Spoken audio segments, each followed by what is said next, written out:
Hey, before we start today's episode, I wanted to let everyone know that this episode is brought to you by HelloFresh. HelloFresh is your one-stop meal prep solution, with ready-made meals sent fresh to your door. With easy-to-follow recipes and high-quality ingredients, HelloFresh is there to solve that age-old question of what the heck am I eating for dinner tonight? Get started today with 16 free meals. That's 16 free meals, baby. Plus 3 surprise gifts across 6 boxes. All you have to do is just use my promo code POGSE5146. It's POGSE5146 all together. That's POGSE5146. Punch that in. It's a hell of a deal. You don't want to pass it up. All the info, the promo code, and link to the deal is in the description for this podcast. So just go there, click the link, make sure to punch in that code, which is POGSE5146, and bam, dinner served. Thanks again to HelloFresh for sponsoring today's episode. And now, on to the show.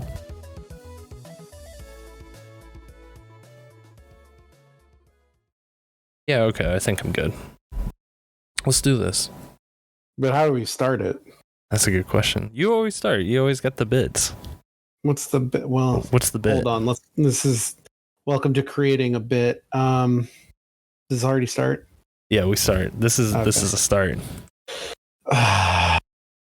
Usually I've got a bit prepared. I don't know. I've been super busy lately. My clientele has been hurting apparently. Apparently this is the time that everybody needs to come in all at the same time. So I've been super busy.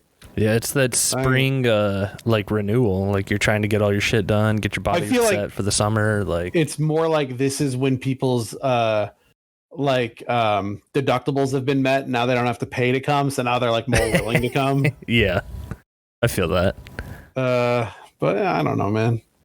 It's been a weird spring already. Like the weather around here is fucking crazy. Wait, can I say fuck? Can I say fuck this early? Yeah. It was fucking snowing yet. Like we had like an inch of snow yesterday, and then it all melted in the afternoon. But like we had a weird fucking snowstorm also. Like none of it stuck. Yeah. But it like got really. Oh, you know what? You want to hear something really interesting?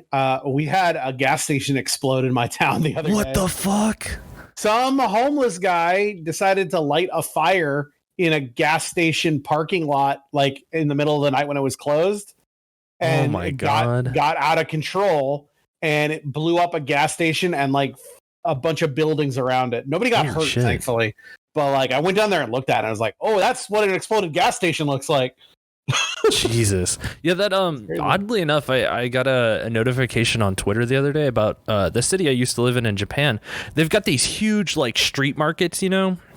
Yeah. And like when we were living there, it's the one I'm specifically talking about is the Tonga market. It's the longest it's hard to call it like a mall, but like, you know, it's the longest one in Kyushu. It's the longest like street whatever. And I woke up the other day to see that it had caught fire, and oh no! I'm totally not surprised because like when you walk, especially in the section that had caught fire, I was like, yeah, I could like. When we were living there, it's like it would take one guy, and everyone smokes in Japan. Everyone smokes, so it's just one cigarette that would just light that whole fucker. And it looked like something out of fucking Yakuza. Like the whole city was covered in smoke and everything. I've learned that because I started watching that show Tokyo Vice on HBO Max based on the book. I've read that book a bunch of times because that's like one of my favorite. Nonfiction books, but they made a TV show out of it that is like half a journalistic show and half Yakuza the television show. And every character, it's got good parts. There's like this. Okay, so the book is about the first American writer for the Yomiuri Shimbun. Yeah. Am I saying that right? Yeah, pretty much. Close enough. Anyway, his name's Jake Adelstein, and the book is about him like coming up in the ranks of working there and like learning how the police beat works. And then the big thing is that he discovered this thing where one of the big Yakuza dudes made a deal with the FBI to go to LA to get a liver transplant, jump the liver transplant list, and then in turn he gave information to the FBI, and then it's all about the Yakuza saying, if you print this, we'll kill you. Yeah. It's a very good book. The show, they got to make it into a show, right? Yeah, absolutely. So like, it's like him right now, they're not releasing it all at once. It's like in batches of episodes, and the episodes now are just like him learning how the Yakuza or how the police beat works and how reporting in Japan works and like Japanese culture and stuff. Mhm. But then they added like 2 other like subplots. One is about an American expat hostess who wants to break off from the hostess club she works at and create her own hostess club, and it's like her dealing with the mob. None of that shit's in the book, and I just skip any time that she's on scene. And then the other one is that there's like a Kiryu character, but he's not like a good guy. He's a piece of shit. And it's like him and the main guy, Jake Adelstein, becoming friends, but it's like him, if Jake is like the clean cut guy going through and learning what it's like on this side of Japanese culture, it's him like the new Yakuza guy seeing what it's like. And it's like, I don't give a shit about the stuff you made up. I do like the stuff with the main guy because Ken Watanabe is the dude, plays the dude that like is the old detective that he becomes friends with. And it's like, it's interesting. It's not amazing, but it's okay. I've been wanting to check it out, but I want to read the book first. I've had it on my Amazon wish list for like years, and I just never got around to it. The book's much better. I bought a bunch of books off my Amazon wish list. Finally, I bought all of the compendiums of fables. The comic book fables. Right on. I was like with The Wolf Among Us 2 eventually coming out. I was like, fuck it, I want to read all these, and they were all on like half off sale. So I was like, you know what? Now's the time to buy. Hell yeah. Is this still? We're still in the intro. Yeah, we're still in the intro. This is a long. Why don't we just don't do an episode? We always talk about this. We need to do an episode because we got to talk about this shit. I have no.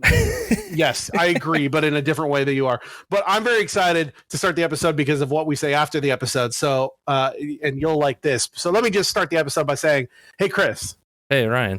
Hey, no, this is not. I have more comics than you. Forced. It's so forced this way. Well, I mean, look, I may have more comics than you, but see, you're forcing me. I don't like it. You're forcing my hand. I don't like it. It needs to be. All the other ones have been natural, and it's been good. But if we don't say it, then we can't start. Here's what we're gonna do. I'm gonna flip a coin, and if it's heads, I'll start the episode. But if it's tails, we gotta keep talking until something naturally comes up. Ah, shit, it's heads. I have more trophies than you.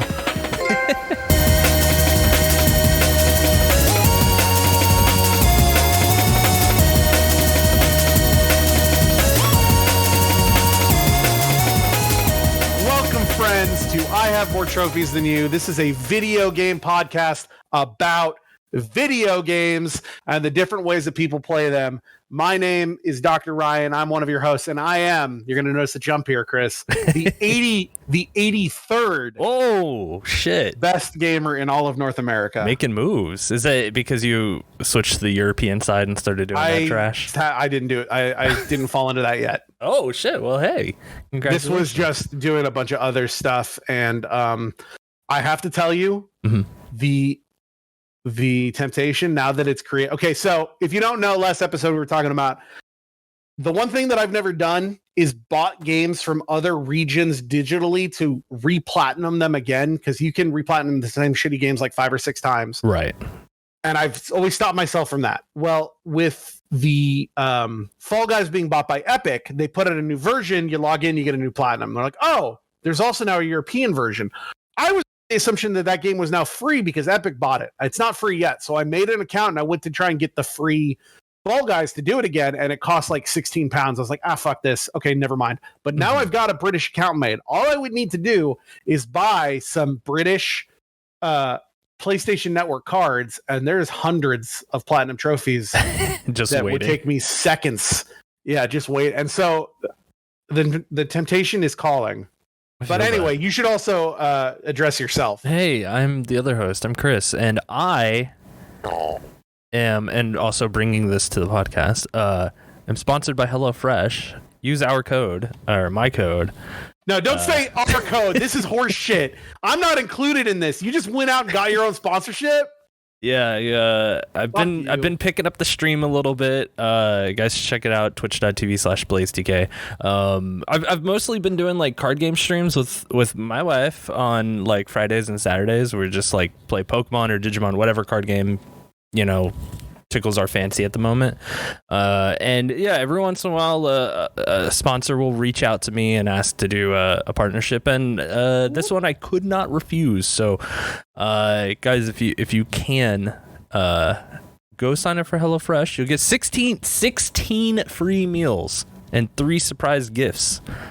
Use the code POGSE5146. That's POGSE5146 for all your bonus stuff, and it would help me out. And anything that helps me out helps this show out, because like I can pay artists to do things, or I can pay musicians to make music for us. I can do stuff with that. So anything that helps out my stream helps out any of the projects I'm working on. So, and this is always one of them. So yeah, like go check it out. It's cool.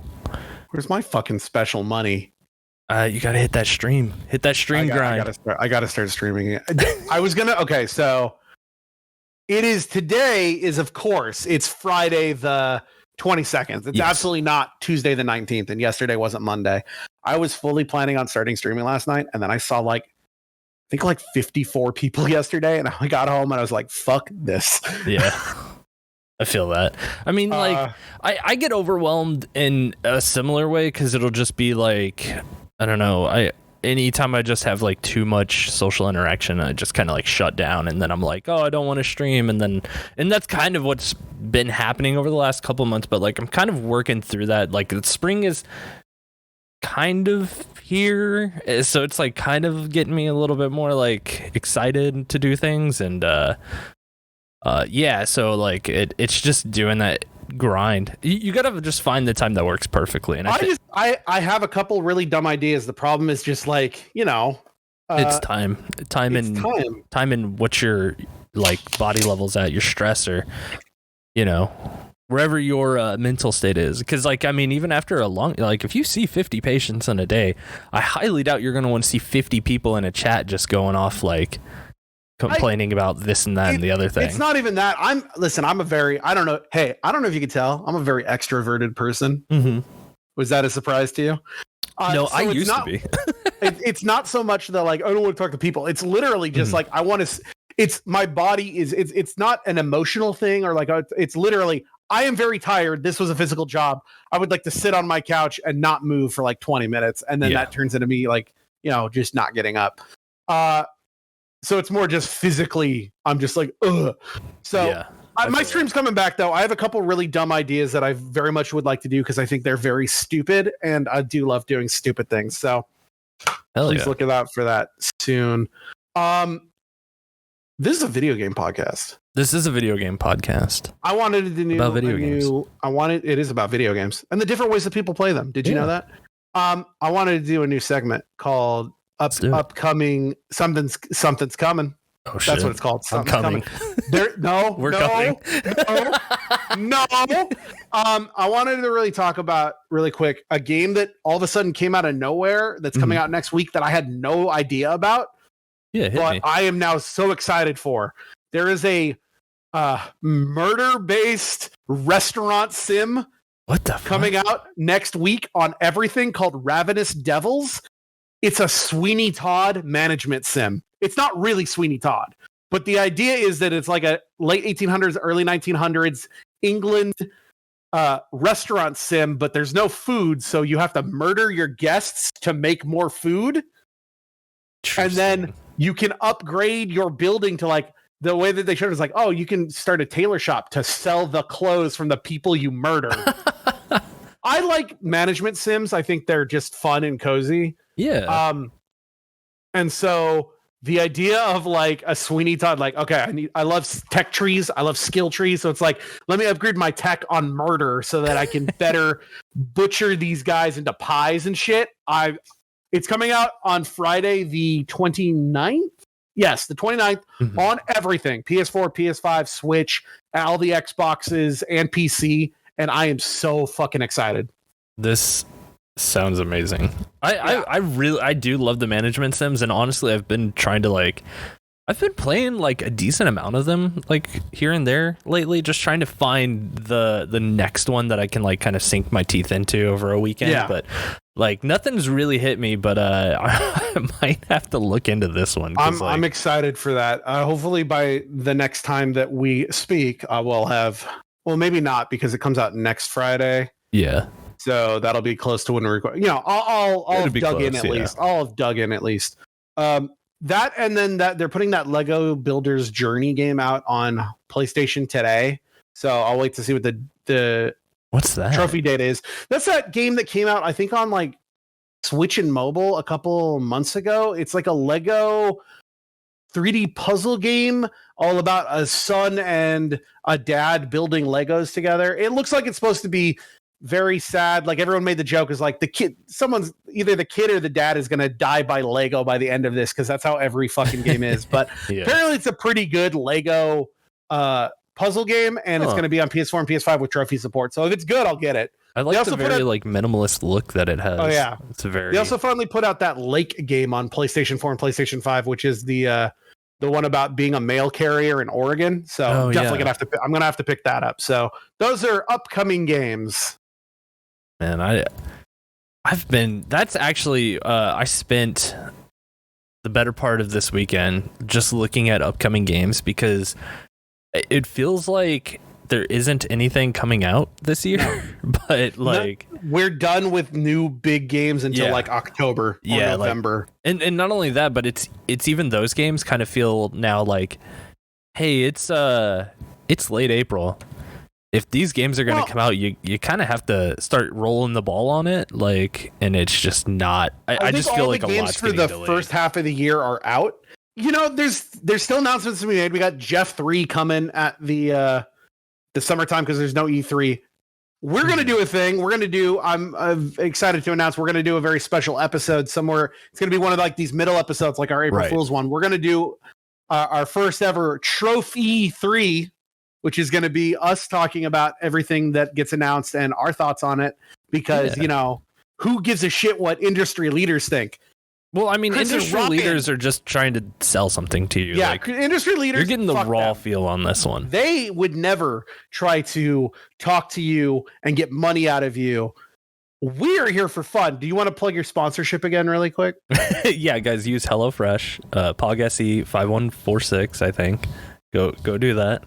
Oh, I think you should probably know that. Yeah, it's because they don't give you like it's 5146. Yeah, PogSE POGSE 5146. Anyway, yeah, Trophy 3 coming this summer. Yeah, look forward to it. Look forward to it. Yeah, so I think there'll still be news. Like there was a fucking WoW announcement today. What? Really? They're putting out another expansion. It's called I watched it just because it was like 15 minutes long. I was like, you know what? I still have some love in my heart for old WoW. They announced the Wrath of the Lich King Classic is coming out soon, which awesome. And then the new expansion is called Dragonflight, where you can be a dragon person and you can fly a dragon. Oh, so kind of like the Aura and like Rishfelgar like the dragons in WoW, which existed before your fucking dumb Final Fantasy dragons, where it's a dragon that also turns into a person. Also, the dragons can only be one class. It's a new class called Evoker, and they're the only people that can be it. That's interesting. But also, I don't give a shit about WoW anymore. Yeah.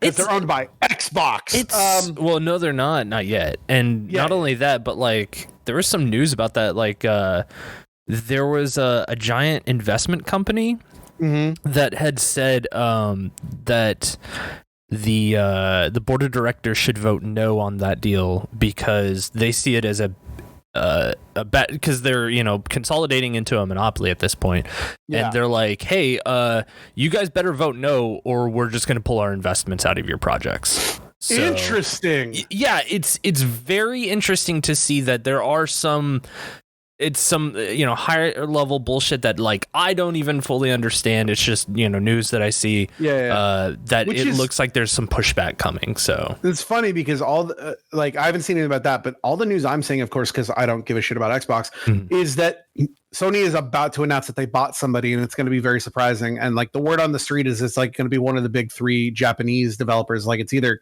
Capcom, Konami, or Square Enix. My money would be on Konami. I feel like the money would be on Capcom.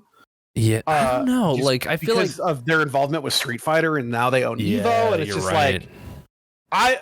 For me, out of those three, the one that I would want them to buy the most would be Square Enix, because then you are guaranteed to get all the good shit on PlayStation, and then maybe finally those pixel remasters of Final Fantasy 1 through 6 finally come to fucking PlayStation. The only thing that I would put my money in is Konami, because Konami is not a hot brand right now. The only thing that is keeping that company alive outside of its music games is Yu-Gi-Oh. And well, hold on. Keeping their gaming side of that company, because that company is still widely and pachinko parlors and health clubs. Don't they have like an entire orange juice brand? Maybe. I feel like Konami's like Sony, where it's just like they do a bunch of other shit. Out. We just only know of them because of video games. Yeah, but like, well, I know that they do have like a lot of gyms and stuff, but like, yeah. The only thing about Square is that I think Square's doing too well on their own right now that it wouldn't make sense in a business like standpoint to just like consolidate into one company, because they are making so much money by partnering with Nintendo and Xbox to put their games on there. And then not only, and Capcom's kind of the same way, except for they don't have the Xbox front anymore, but they do very well in Nintendo. So it's like, unless there's some kind of like weird dealings where like kind of how Microsoft has been working lately, where it's like, yeah, we own you, but we don't care if you put your games onto their consoles, like kind of thing. Unless that is the situation with Capcom and or Square Enix, I don't see those two like just going into one thing, especially since now like there's the big push for like PC through Square Enix, and it's just like it's kind of hard to. Konami owns a real estate company. Like they got other shit going on. Yeah. They don't own an orange. I swear I thought there was something about Konami had an orange juice company. Like I heard years ago, but I can't find anything about that. But they got a digital entertainment company. They got a sports and life and an amusement, a real estate. They make anime. They make tokusatsu. They're big on pachinko slot machines. Yeah. Trading cards. Yep. So it's like they got other shit. Yeah. Anyway. Yeah, it could be. It could go down to Square and Cap then, but like, yeah, I don't know. I would like Cap. I would like all three of them to just go to Sony. You know what though? The one that somebody brought up, I forget who I was talking to, but the one that actually, out of those that I would love for Sony to buy is Sega. Yeah, that would be interesting. Sega owns Atlas, and then Atlas is forced to make more Persona games. They're already making Persona 6. They like... Yeah, and I can't wait to play that when I'm 47 years old. Yeah. But like Sega just entered like a huge partnership with Microsoft, so... No! Yeah. Shut up! They're making the quote-unquote super game. So... Whatever. Which apparently that entails that they're making new Jet Set Radio and Crazy Taxi games. Like that news just broke last night, like that there's a report about them rebooting those franchises right now. But what if Sony just kind of like, swooped in and just bought them? That would be fun. That would be such a huge middle finger to like Microsoft to be like, oh yeah, thank you for funding us for the last year. We got a better deal. Bye. Yeah, fuck off. I feel like there would be some kind of like legal rep. No, it's Japan and America, and they don't care. If I've learned anything by watching that Tokyo Vice show, if there's any, which is hilarious, right? Right. If there's anything I've learned from that Tokyo Vice show, also is that the Japanese people do not like American people. I mean, it's very dependent on where you go, and rightfully so, because like. We still kind of occupy that country. So,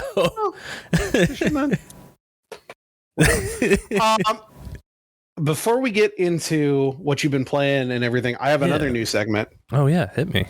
I have found a couple video game stores around my town, and I've gone a little crazy. Welcome to the new segment called Ryan's Big Old Stack of Games that he bought that he probably won't get to for a while. Right, I know you've been on a kick because it's like I have been seeing you in the Pink Gorilla games, like buying up games whenever they do drawer sales and flash sales and whatever sales. I like to collect video games, and really, I like to collect video games that either I want to play or I know I can platinum. Doesn't mean I'll get around to them, but I do like owning them. Yeah. So I thought I would really quickly go through a couple games that I have accrued since the last time that we had an episode. Yeah, hit me. First of all, it's mostly PS3 games, so I'll go quickly through the not PS3 games. I did get Special Reserve, which is like the British version of Limited Run, put out a PS4 copy of Knights in Pen and Paper, which is right on. I've never heard. I had heard of this game. I heard it was. Do you know this game? Yeah, I've played the first two quite a bit. There are three of them. There's a 1 and 2, and then there's like a like StarCraft version, like a space. This version. is the first one, and the idea is that it's like a roguelite, D&D roguelite, but you're also playing the person playing the D&D game. Right? Yeah. So that sounded interesting. I got that. Yeah, it's a cute little game. My friend Jared Thorban also through some deals found Dying Light 2 Stay Human at Walmart for $25, so I picked that up and I started playing it. I don't know if I like it, but I've already gotten trophies, so we'll play the rest of it. Oh yeah, that's the 500-hour game, isn't it? It's not going to take that long. Yeah. Then I have no idea what this game is, but it was on sale for like $9, and I was like, I don't need it, so he just bought it for me anyway. Do you know a game called Chris Tales? Oh yes. What is this? I'm not into. It's some anime like game. Yeah, and I've seen it on RPG. Game Pass. Like it just went there recently. So and it's been something I've been looking at. So I got it. Maybe I'll play it. All right, now comes the stack of PS3 games. First of all, so I'm just going to say names of games, and you tell me if you want to talk about them more. But I did buy Wanted: Weapons of Fate, the video game based on the movie Wanted, which I did get all of the achievements for when we did our Xbox one. So now I can go back and get that. Fist of the North Star, Ken's Rage, was apparently a Fist of the North Star Muso game. Oh, yeah. All right. Apparently it's kind of rare, but it seemed like a good price. Harry Potter and the Deathly Hallows Part 2, because Deathly Hallows Part 1 that's has the shooter. Well, Deathly Hallows Part 1 has multiplayer trophies, and this one doesn't, which is why I got it. I think it is a shooter because it's got PlayStation Move compatibility. Yeah, I love those Harry Potter like tie-in games. But the thing is I never played those two because they changed how they played. So it's just like, I'm good. There's 3 Harry Potter tie-in games on PS3. There's the Half-Blood Prince, and then there's the 2 Deathly Hallow games. The Deathly Hallows one I'm never going to do because you have to play online multiplayer, and I don't think that exists anymore, so I couldn't get it. And if I ever chance upon the Half-Blood Prince, I might get it, but I thought that was really funny. That movie came out, and I've heard nothing, but I didn't go see it. I've heard that it's not great. Oh, like I love all the movies. Like even you mean the new one, like the Fantastic 3? Fantastic. Yeah, you gotta get them or whatever. Look, I'm how do I word this? I like the second one. I think it's an okay movie, but I like it from that same perspective of like, I don't think there's a bad Marvel movie. It's just there is a bad Marvel movie. There's one bad Marvel movie, and it's called what? Morbius. No, that's it's a Marvel associated movie. There is one bad Marvel movie, and it's the Eternals. I think Eternals is a bad movie. That one's really bad. Like it's not really good. By the way, Morbius, don't talk shit on Morbius. I'm a level 22 vampire in the official Morbius Discord. I got to be on the podcast That Happens to talk about Morbius the other week. Go check that out. Look up That Happens. It's a podcast with Spencer Crittenden and Jeff Davis, and they just talk about cool shit. And Jeff Davis wasn't on that one, but it was me and Spencer just morbid out. It's called Morbid Out, so please check it out. Oh no. Yeah, like I like all those movies. So like the second one, the Fantastic Beasts 2, it's fine. It's just they should have stuck to how the first one was. It should have just been a trilogy of movies where we're like going around this magical world, finding all these mystical creatures. That would have been great. But it's that first one where it was about magical creatures should have been a one-off, and then if they wanted to do all this, like they should have called it something else. They should have called it something else. They should have called it like the Dumbledore series or something. Because I feel like with them now putting everything on HBO Max, like I'll watch it. I'll just wait. Yeah, I'm gonna wait. Like I did Batman? No, we're doing that. I think we're gonna watch that like Friday or Saturday. So Batman. Yeah. I'm excited. Hell yeah. I want to talk to you about it when you watch it. Okay, next game. This is a game that I always saw at the dollar store, but I never bought it because you needed a microphone for the PS3, but now I have a microphone. Doesn't have a platinum, but it's called Truth or Lies. I don't know what it is. I know that you can get all the trophies in about 25 minutes with a controller by yourself, and it was $1. Perfect. Very rare game that I got. Under Defeat Deluxe Edition HD. This is a shmup that I never really heard of.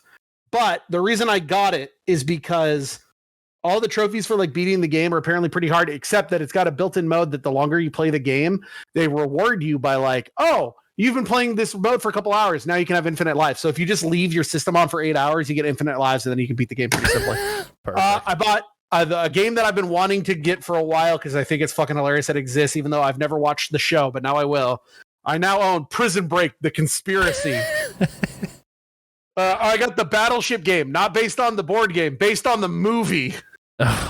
You're really hitting up the movie tie-ins. Oh, yeah. Oh, another great game. This is widely considered one of the worst games ever made for the PS3. Ride to Hell Retribution. Yeah.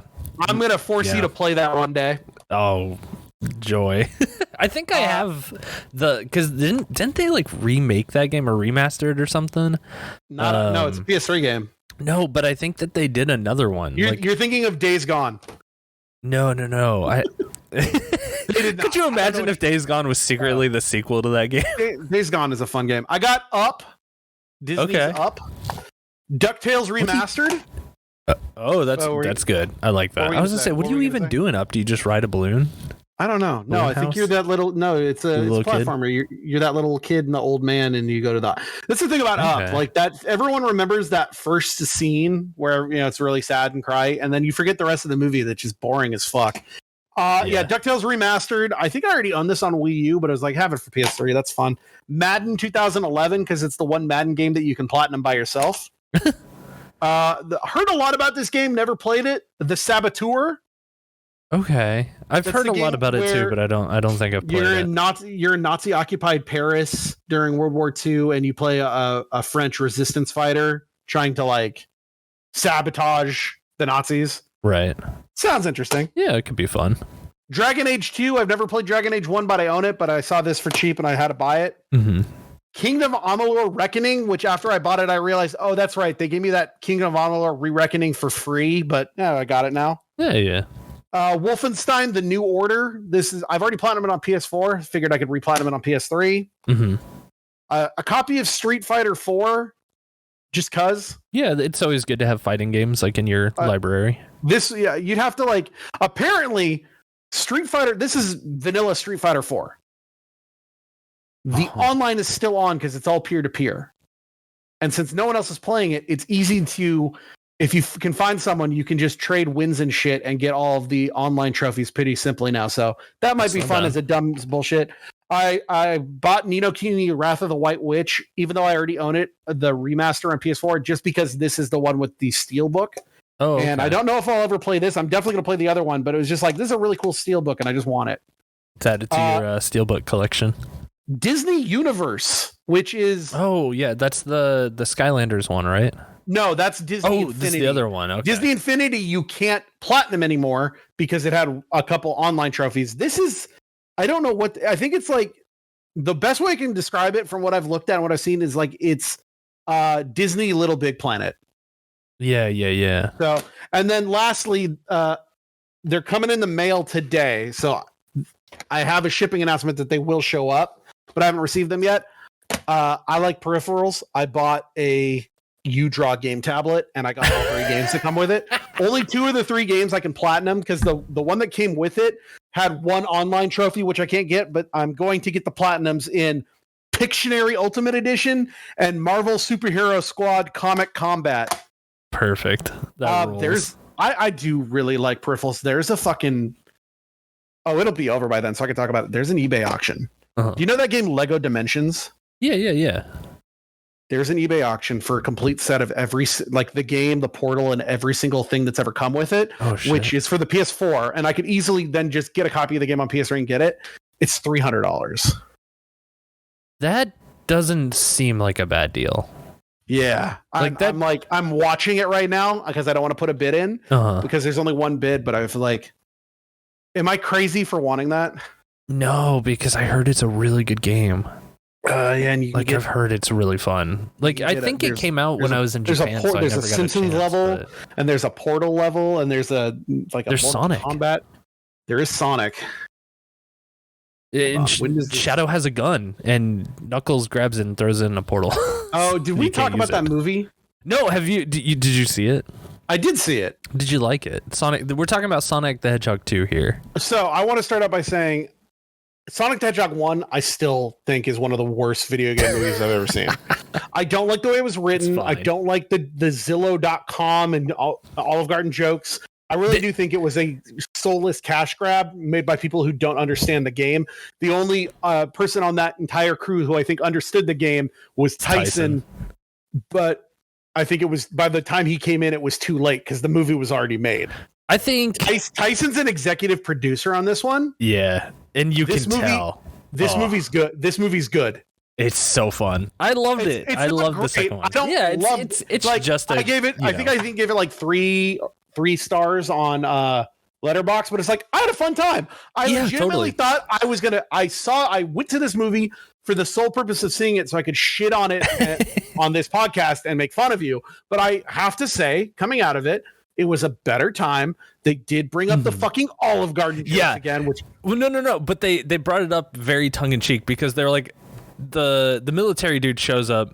Like the old general dude. Yeah. He's like, oh, hey, you're the Olive Garden guy who kept like talking about it in the first movie. And it's like, yeah. And it's like, oh, that's great. Like they're calling back to the, because again, I think that first movie was more dictated by like, oh, we really need some more money to make this, make the revisions work. And I think that's how they did it. And so it was kind of fun for them to call back and make fun of it. So. But yeah, like I saw this. This one was written better. I still think there was too much of an emphasis on the humans. Like you could have cut out all that shit with James Marsden and his wife, and the guy from that SWAT TV show marrying the wife's sister. As like, who gives a fuck? Do you know how many times they brought up that they were at the Four Seasons in Hawaii? Like, yeah. That one was that is the fucking studio going, you're putting this in the fucking movie. Yeah. But it's the same reason that like you have problems with Jurassic Park or Godzilla movies where it's like, I'm here to see the animated thing, do the funny animated thing.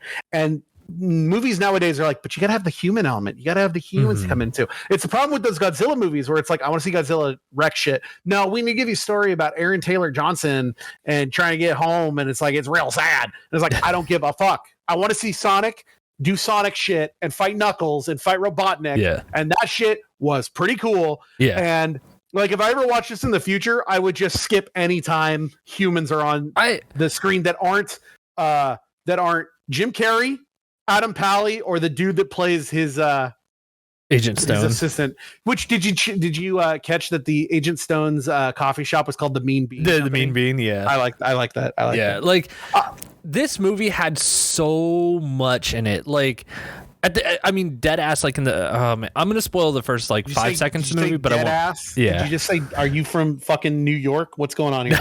I'm East Coast-ish.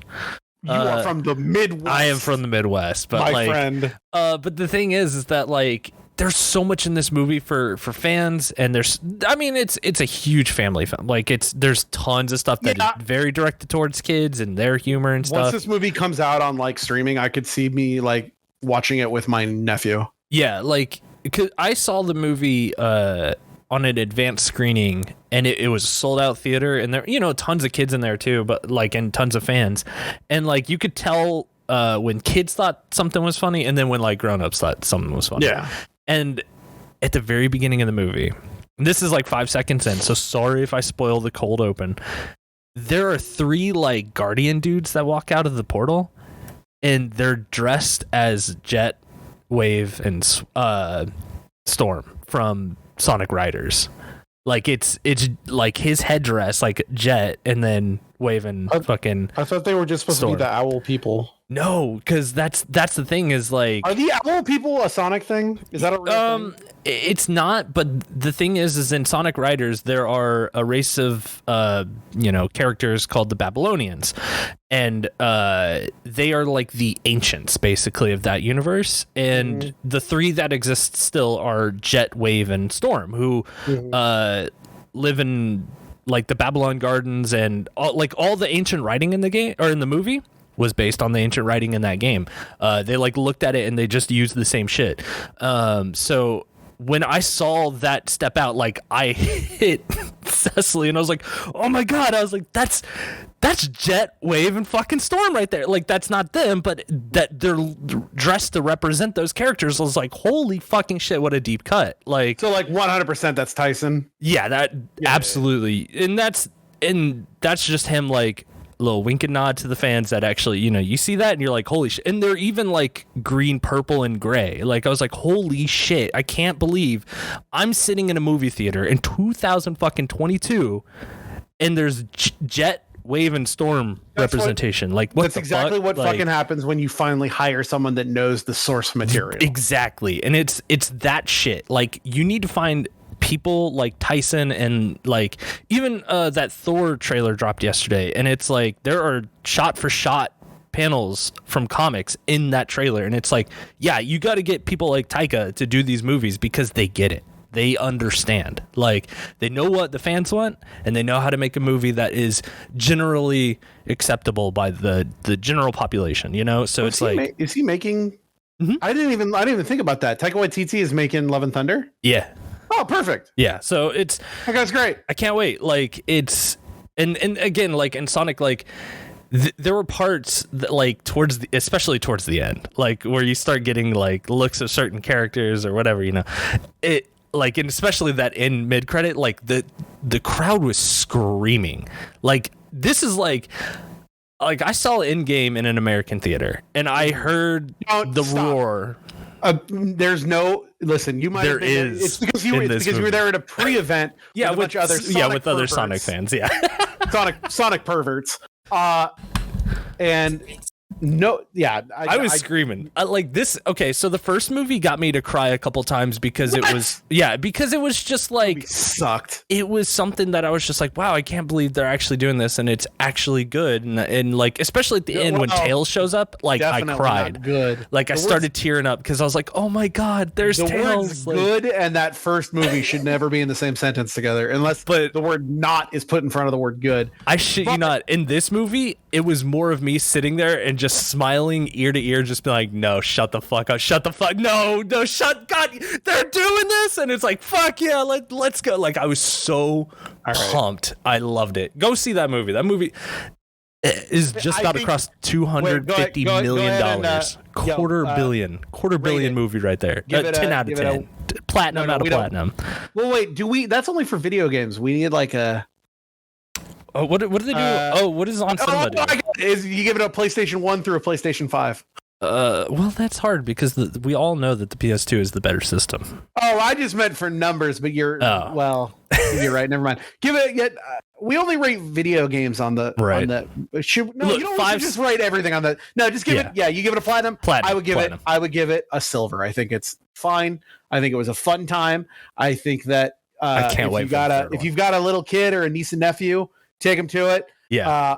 But also, it's totally fine if you wait till it's streaming. Yeah, like, I mean, even my mom was like, we were thinking about going to see that, and I was like, yeah, like, it's a fun time. Like, Mom, you don't care. Like, you're gonna have fun. Like, it's just a fun family movie. Like, if that's what you're looking for, this is. And if you're a Sonic fan, of course you've already seen it. But like, go see it again. I saw a different movie that's a better movie. No, you didn't. Yes, I did. It's called Everything Everywhere All at Once. Oh yeah, I want to see that. I think that movie made me cry. I think we might see that this weekend too. I think this might be a movie weekend for us. I had to go and drive over to my parents' house and give them a big hug after that. That's what I've been hearing. In a happy way, not in a sad way. Hey, movie time is here. We got that came out. I still need to go see Ambulance. That Harry Potter movie came out, but like I said, who gives a shit? Yeah, Morbius is out, of course. Cultural reset, #1 movie ever made. But next week today, of course, The Northman is coming out. Very fucking excited for that. And then 2 weeks from today is Multiverse of Madness. Multiverse, yeah. That movie's gonna be sick. So hey, it's movie time. It is. It's movie. Hey guys, it's movie time. On Cinema at the Cinema. But that's movies. This is a video game podcast. What do you been playing? So recently, I've been really diving into. I did the Canada trick. What's the Canada trick? I put on a VPN to think I was in Canada so that I could play the beta test for the Pokemon trading card game live, and oh boy. Isn't that already a thing? Well, okay, so they have an app already called Pokemon Trading Card Game Online. Because don't you get those little fucking... I have a stack of them that Johnny gave me from PAX that I never did anything with. Yeah, I got them right here if you ever want them. It's a bunch of these, like... I'll take them. It's a bunch of these codes. Yeah. Isn't this already a thing? Yeah, so they have an online client. It started back in, I want to say like 2012, or around the black and white set when it was coming out. And it has run fine. It's really grown like into like a better product than once it started, because man, when it started it was very bare bones. It really didn't function very well, and it was clear it needed some love. And I think it's like Dire Wolf Games or something like that. They make a lot of like mobile card game things like Eternal or whatever. They're working with them on the old one, and they have since cut ties with them because I guess they're doing their own thing. They're making their own money, and Pokemon is like, well, we're fucking the Pokemon company. We make video games. Let's make this ourselves. And goddamn, so they're doing a new one. But the thing is that we've had a renaissance of trading card games that are on mobile phones or on your computer that run very well, like Magic Arena or the new Yu-Gi-Oh! Master Duel. Like even Yu-Gi-Oh! Duel Links is something that I think that is like the pinnacle of trading card games on your phone. Like, that shit works so well. That game is taking forever to fucking platinum because you have to play like 1,000 fucking matches. Right. But the thing is that like there are very good trading card game digital clients. So Pokemon is wanting to get on that action. Okay. This is not that. This is such a step back. It feels so bad. I thought you were like happy. You're not. I am, because like like the thing is that I've been around since the beginning of PTCGO. Like I've played the old client. I was there when it was dog shit, and whenever it was better, and then it got a little worse, and then got to the point where it is now, where it's like we're all kind of happy about where it is in its current state. So and not only that, but like there's been an economy that has opened around this game, because those code cards that you have in your hand, people sell those online for like. They're not in my hand. I put them down. Well, yeah, but like let's have some journalistic integrity here. Yeah, not holding them right now. I'm not some kind of fucking weirdo who just holds them. You sit there and just like shuffle them. I do that all the time. I do that with these chips, and then I make it sound like we can't have a podcast. It sounds like you're in a casino. Yeah. No, like, but the thing is like there are episode we've ever done. There are whole online stores that just sell those code cards.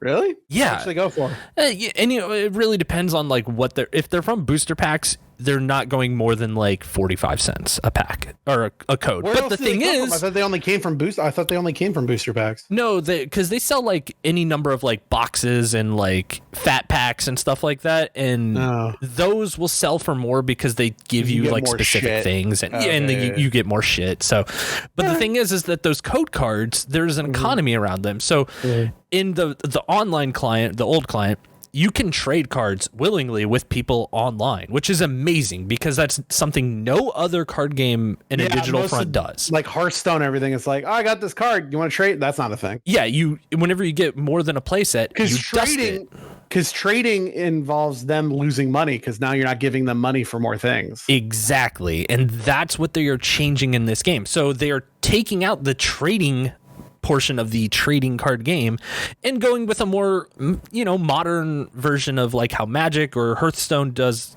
things, where it's you get a playset after you get if you have that fifth card that would pop up, instead of getting that, you just get currency to build other cards in the collection that you may be missing, which is totally fine. It's something that players have wanted, but the fact that they are taking out something that is keeping like tons of online stores running, it's kind of can't you just play the old one and be like, they're taking it offline? So that's the thing. They're completely sunsetting it. these code cards I have are about to become useless? No, because the thing is currently in the online game, a code card is equal to 1 full pack in the digital thing. So Yeah. if you open a pack of Pokemon cards today, you get 11 cards and that little code card, and you're guaranteed, X amount of commons, uncommons. Yeah. You get 1 reverse, 1 rare, whatever. You get that in the online client. Same deal. 7 commons, 3 uncommons, whatever. Mm-hmm. But now in the new game, Mm-hmm. you only get like 5 cards. And you're not even guaranteed that shit. Oh, so you want to put these in now? So they're actually probably more expensive. They're more worth having now than they are here in a few months. I got 25. What are you going to give me for them? What are you trading me for these 25 code cards? It depends on what packs they are. I don't know, man. How would I know? They would say like above the code. It would say like redeem for Sword and Shield Vivid Voltage. Mm-hmm. Sword and Shield Evolving Skies. Okay. It looks like it's just those 2. The Evolving Skies are probably like 25 cents a pack right now. Okay. What about Vivid Voltage? I those are probably like 12 cents a pack. I got 25. Set. I don't want money. I want you to trade me something. What are you going to trade me for these 25 code cards? I will trade you something I want. A high five. No, I want a PS. Give me a PS3 game for them that I don't already own. Oh man, you probably own every PS3. Well, come on, what do you got? See. I have no clue. This is live trading on air. Yeah, let's do it. Make me an offer. Let's make a deal. Come on. Can you hear him? Can you hear him? I can. Oh, you want these? They're the best card. I'm looking at the code right now that gives you the best card in the game. Oh yeah. And you don't have it. I do. What are you going to give me? So here's the thing, though, right? No, the thing is that we're trading right now. What are you going to give me? I will give you a bottle of Gatorade. No, you can't mail me a bottle of Gatorade. Because I like my games. I have my collection. Give me something cool, something I can hang on my wall. I'll draw you a picture that you can hang on your wall. This is horse shit. You're bad at this. I am bad at this. No, because I don't know if I have any games that I'd be wanting to part with. My next episode, my friends, Chris will bring something to the trading table. Here's the things I like. Ready? I like video games. I like VHS tapes. I like cool, weird things to hang on my wall. I want something that I can look at and go, I got this from my friend Chris, and I'll remember it forever. I don't want a video game because video games are boring. I have a ton of those. I want something I can put on my shelf, just like a little something that makes me think of you every time. I got an idea. 2 weeks. I got an idea, and I'll present it at the next episode. At the trading table. Yes, I will bring it. But yeah, that's the thing is, there's a talking about Pokemon for too long. I know. I'm wrapping it up. There's a myriad of problems with this new client. I would say anyone that is interested in that game, I would look forward to the new client because it's like, it's flashy, it's new, whatever.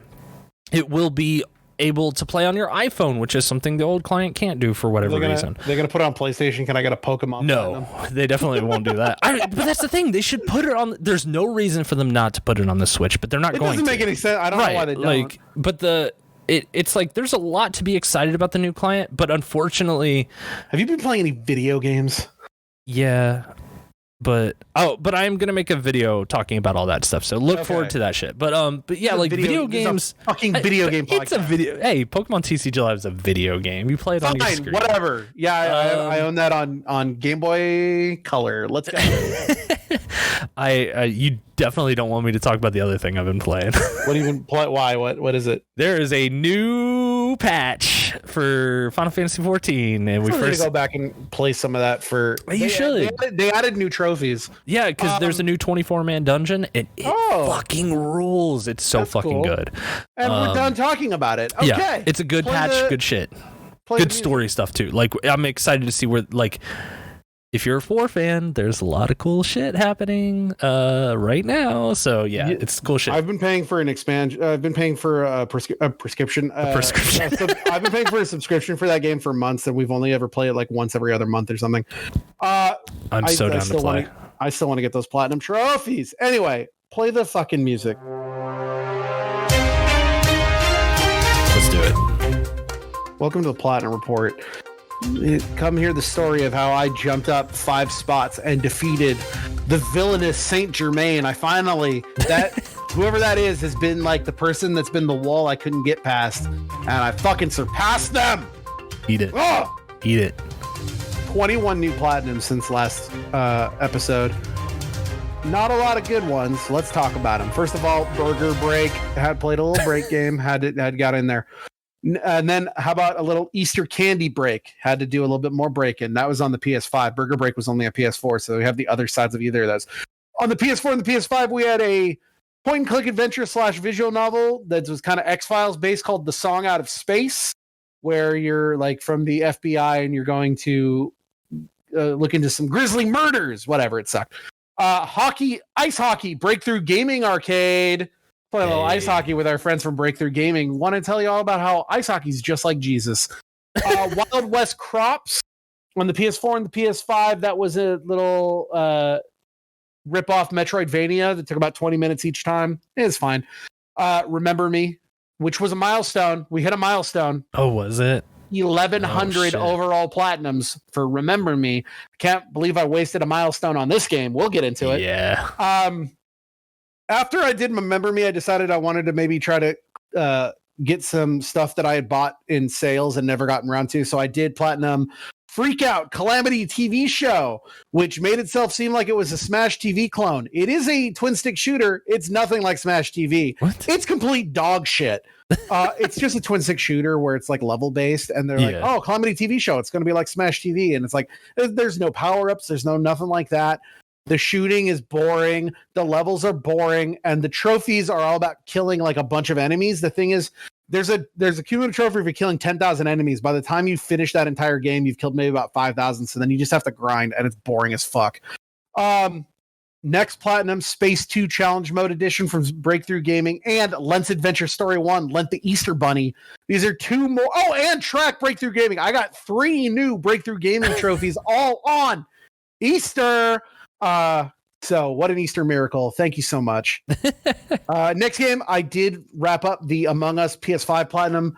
I did it mostly by myself. I was able to get most of it. So much like how I finished out the last one, I had the game running on my PS5, on my computer, on my iPhone, on my iPad, and on this shitty little tablet from Walmart that I bought on sale like a year ago. It's an Android tablet that's got like the Walmart app on it because they want you to buy Walmart things, and they had it for like, I think it was like $30 or $40. But I got that to platinum something else.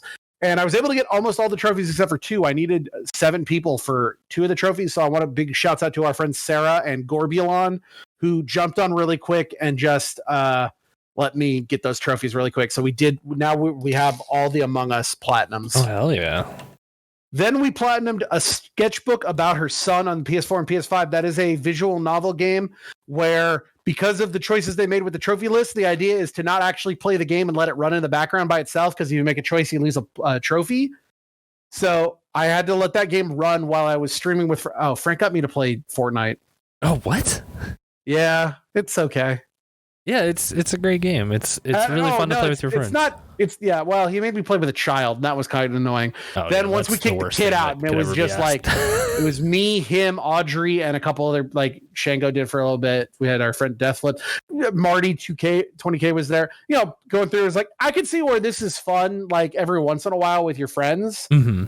But then Frank's like, yeah, and you can play every day. I was like, I'll play every once in a while. Yeah, Fortnite is an excellent game in the sense that it is a free game. It is a very competent shooter, and everyone can play it on any console. It's too bad that they don't have trophies for their Battle Royale mode. They only have trophies for their Save the World mode. Which I love the Save the World mode. I think it's great. That's a 2,000 to 3,000 hour platinum. Yeah, that's the only problem. I'm not doing that. Yeah. Next games we had were Rainbow on PS4 and PS5. That is by the same people who made the Quick Math game, and that's a game where the only buttons are R1 and L1, and they show you a color, and you have to is this red or blue?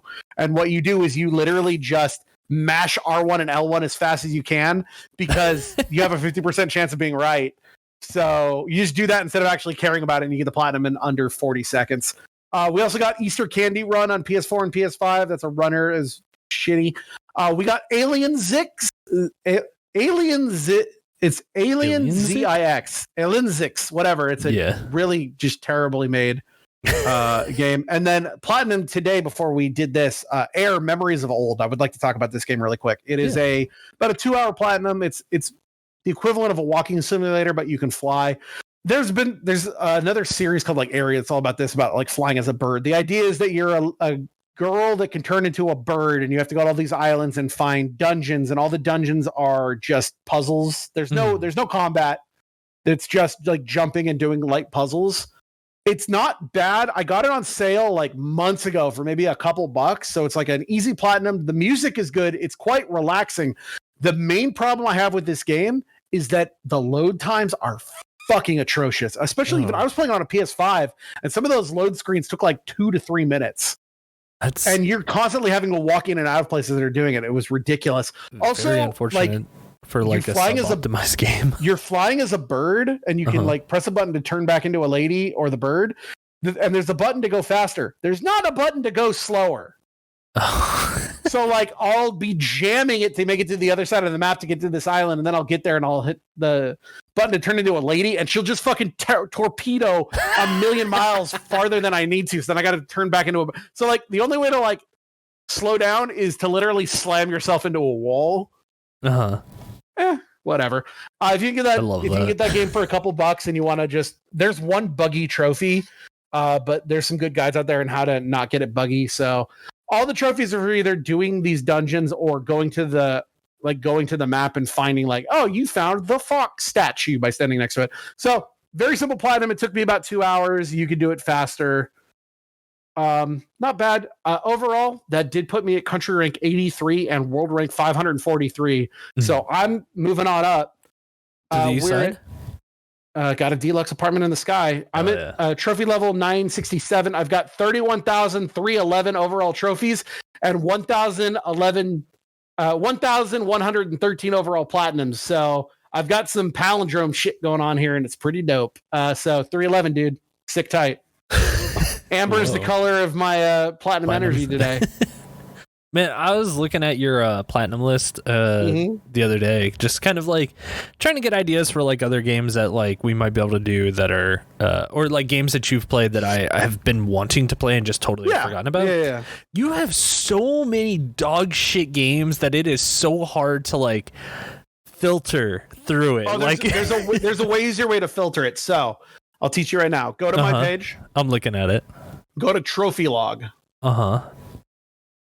Then from trophy log, you go type, you go platinum. And then on the side there that says order, sort by rarity. Gotcha. And then you go direction ascending. It'll start you at my rarest platinum. And then from there, it'll just be all the real games. Gotcha. Okay. That might make it a little bit easier. Okay. Yeah. Cool. Now that I know. I've played a lot of dog shit games. Yeah. But, get those numbers up. Yeah, I mean that's part of the grind. Sometimes I was trying to go for quality, not quantity this year, and then I said fuck that and just went back to doing whatever I wanted, and it's great. Yeah, platinums are great. Speaking of a platinum that I got, my 1,100 overall platinum trophy was for a video game that we're going to talk about now called Remember Me. Remember Me was a game that my friend Matt Bruce said that I should play because he liked it. And then when I was done and I talked to him about how much I didn't like this game, these are the words he said to me. He's like, oh, yeah, if you just play on easy, it's not too bad. And then I played the game back on easy, and it's like, oh, this is okay. This game on hard is fucking stupid. Oh, yeah. I can imagine it. I played it on just like normal, like whatever the middle option was, which I didn't have like really any problem through the game. It's just that like the gameplay mechanics aren't very good. The gameplay, imagine that cute, where but it's not very good. The story is fine. I like some of the stuff, but we'll get into it in a second. But imagine all the boringness you had with that gameplay. Now put it on hard mode where there's a lot less time between when they attack, so you don't have time to do anything because you're always constantly being attacked. Oh god. And the game cheats. Let's talk about the story really quick. So this game takes place in the year 2084 in a futuristic Neo Paris, which is very funny because I've been playing Dying Light 2, also takes place in New Paris. Oh hell yeah. Yeah, weird. Anyway, this game does what a lot of cyberpunk and dystopian things do where they make it all about like the world revolves around one thing. Yeah. In this, the world revolves around memories. There's they've put implants in people's brains that allow you to digitize and store and upload and download and mess with memories. So now the entire world is based on memories. Nobody's a farmer anymore. Yeah. Farming's dumb. Make the robots do that. We're all memory junkies. They're memory ATMs where you can buy and sell your memories. There are people on the street corner begging, I just need to remember. Anytime you lose somebody, they're like, I'll remember you soon. That's the name of the platinum. Remember you soon. Yeah, it is. There's hospitals that are memory hospitals. Nobody gets sick anymore. They only get memory sick. The memory police are coming to get the memory. Could you imagine if that was like the cure to cancer? It's like, oh, we just made you forget that you had it. And it's like, oh, I'm cured. Like, cool, great. Like, the body doesn't know it has cancer, so the cancer can't survive. Yeah, it's done. It's dumb, right? It's really dumb. It is but dumb. Like, it's got a cool, like, it's kind of a cool concept, but at the same time, the story and the concept are cool. The problem is that the gameplay sucks. But I want to go through the story. I just don't think it could, like, as you talk about the story, it's just that the fact that it revolves around that one thing. It's like, I think this would have been a cool, like, subplot in something bigger. 100%. Yeah. But the thing is, like I said, these are the people that wrote Life is Strange. So what do you expect? Right. We already know they can't write. They write like dog shit. Yeah. Oh my God. Yeah. Yeah. God. So, okay. So the game starts pretty cool. So your name is Nilin. It's a good hook. You're all of a sudden you just wake up in the Bastille, which of course the memory jail is called the Bastille because you're in France. Yeah. And she's had her memory wiped by this company called Memorize, which is the company that they've got the monopoly on memory. And you just wake up not knowing who you are and being forced down like this prison line when all of a sudden you get a call from this dude named Edge, who is the leader of the errorists. They're not terrorists. Yeah. They're errorists because they're looking for the errors in memory. So fucking stupid. And like, he's like, come on, sis, you got to come this way. We got to get you out of here. And you get that, that starting sequence. It's a chapter 0 where it's like, you don't have any powers and you can't really do anything. You can't move. It was just a good way to set up that like, you're a clean slate. You don't know what's going on. Which Edge tells you is that, oh, sorry, go ahead. What were you going to say? I was going to say, like, it's something that, I don't know, sometimes I hate this in video games because it's like, if you start with that blank slate, then it's like you really have the whole story and you should use the whole story to fill in that like missing part. And I feel like this game doesn't get there. I feel like this game does. I will commend this game for its story and for the way it lays out. Yes, some of it is bad writing. Yeah. But the way that they do it makes sense for a video game, which is you are Nilin. Right. While you're watching Nilin, you're also in her shoes. You don't know what's going on either because you're watching it. So to take away her memories fits into the memory aspect of the game, but also allows you to learn and grow with Nilin. So I got no problem with that. What I got a problem with is that Nilin's gameplay is dog shit. Yeah. Anyway, so Edge tells you that you're an errorist. You're also a memory hunter, which is like one of the top like memory cops. They go and they get the people that are doing memory crime. I don't even remember what memory crime is called. I started playing this, and then my friend Jared, who runs Chief Ass Gamer, brought up that he had never seen Equilibrium because I was talking about other things that are like this. You know, it's like when you make a dystopian world and it's all about one thing. So we watched Equilibrium, and it was funny how much it was just like, it's the same shit in that it's all about feelings, right? And so everything is, they got the sense offenders and then emotional content. Easy. And it was the same thing when they're talking about like, oh yeah, come meet the memory hunters and the errorists. And these are the Memno police. And you got to go to the leaking brain. And it's just like, whatever. Anyway, Nilin has to go find the other errorists because they want to bring down Memorize. They want to like, it turns out that they're doing experiments on people and it's like frying their brains and turning them into Nosferatus. Yeah. They're little leapers. The leapers. They're like memory Morlocks is the best way to put it, from like the Time Machine. You know what I'm talking about? Yeah, I get you. They're like the weird subterranean dwellers that are all like mutated out because they're you fuck with someone's brain enough and they become a monster. Yeah. And so you go through the slums of Neo Paris and you meet Tommy when all of a sudden you're attacked by another bounty hunter memory terrorist or memory hunter called Olga.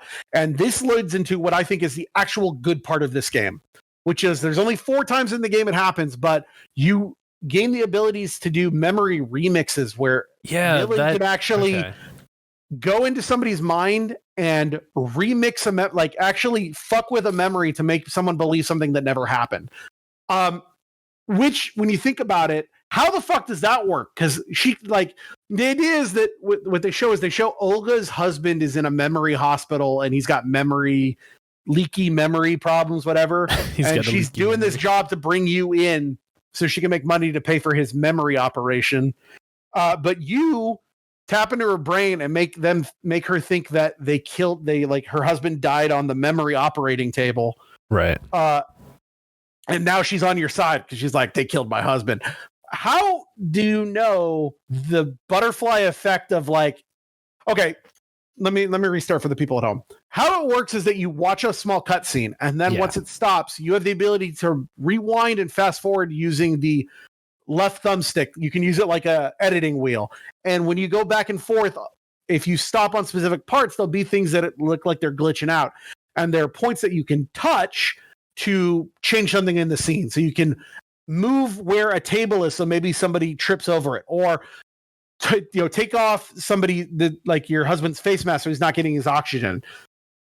I would like to contend in universe, how the fuck she knows the probability of everything happening differently if you change one thing. That's the thing. It's like I think that's where the suspension of disbelief has to come, but like at the same time, video game mechanic. Yeah, it's a very cool video, and that was the thing is, you do that one, and then it's like several hours before you get to do it again. Like it happens a lot more towards the end, but like so there's 8 chapters in the game. Yeah. There's one at chapter 1, one at chapter 4, one at chapter 5 or 6, and then one at chapter the bridge between chapter 7 and 8. No, chapter 8's just the boss fight. It's at chapter 7 before the boss fight. Like chapter 8 is the final boss. Yeah, you're right. And they're fun. They're just they're cool. Like it was cool to like figure out that puzzle and like how to make it work perfectly. But the thing is like it's one of the things that like I feel was a stepping stone like towards them making the games that they're kind of making now. Like this is because you can see that in exactly that whole thing is like, oh, in Life is Strange where you get the fucking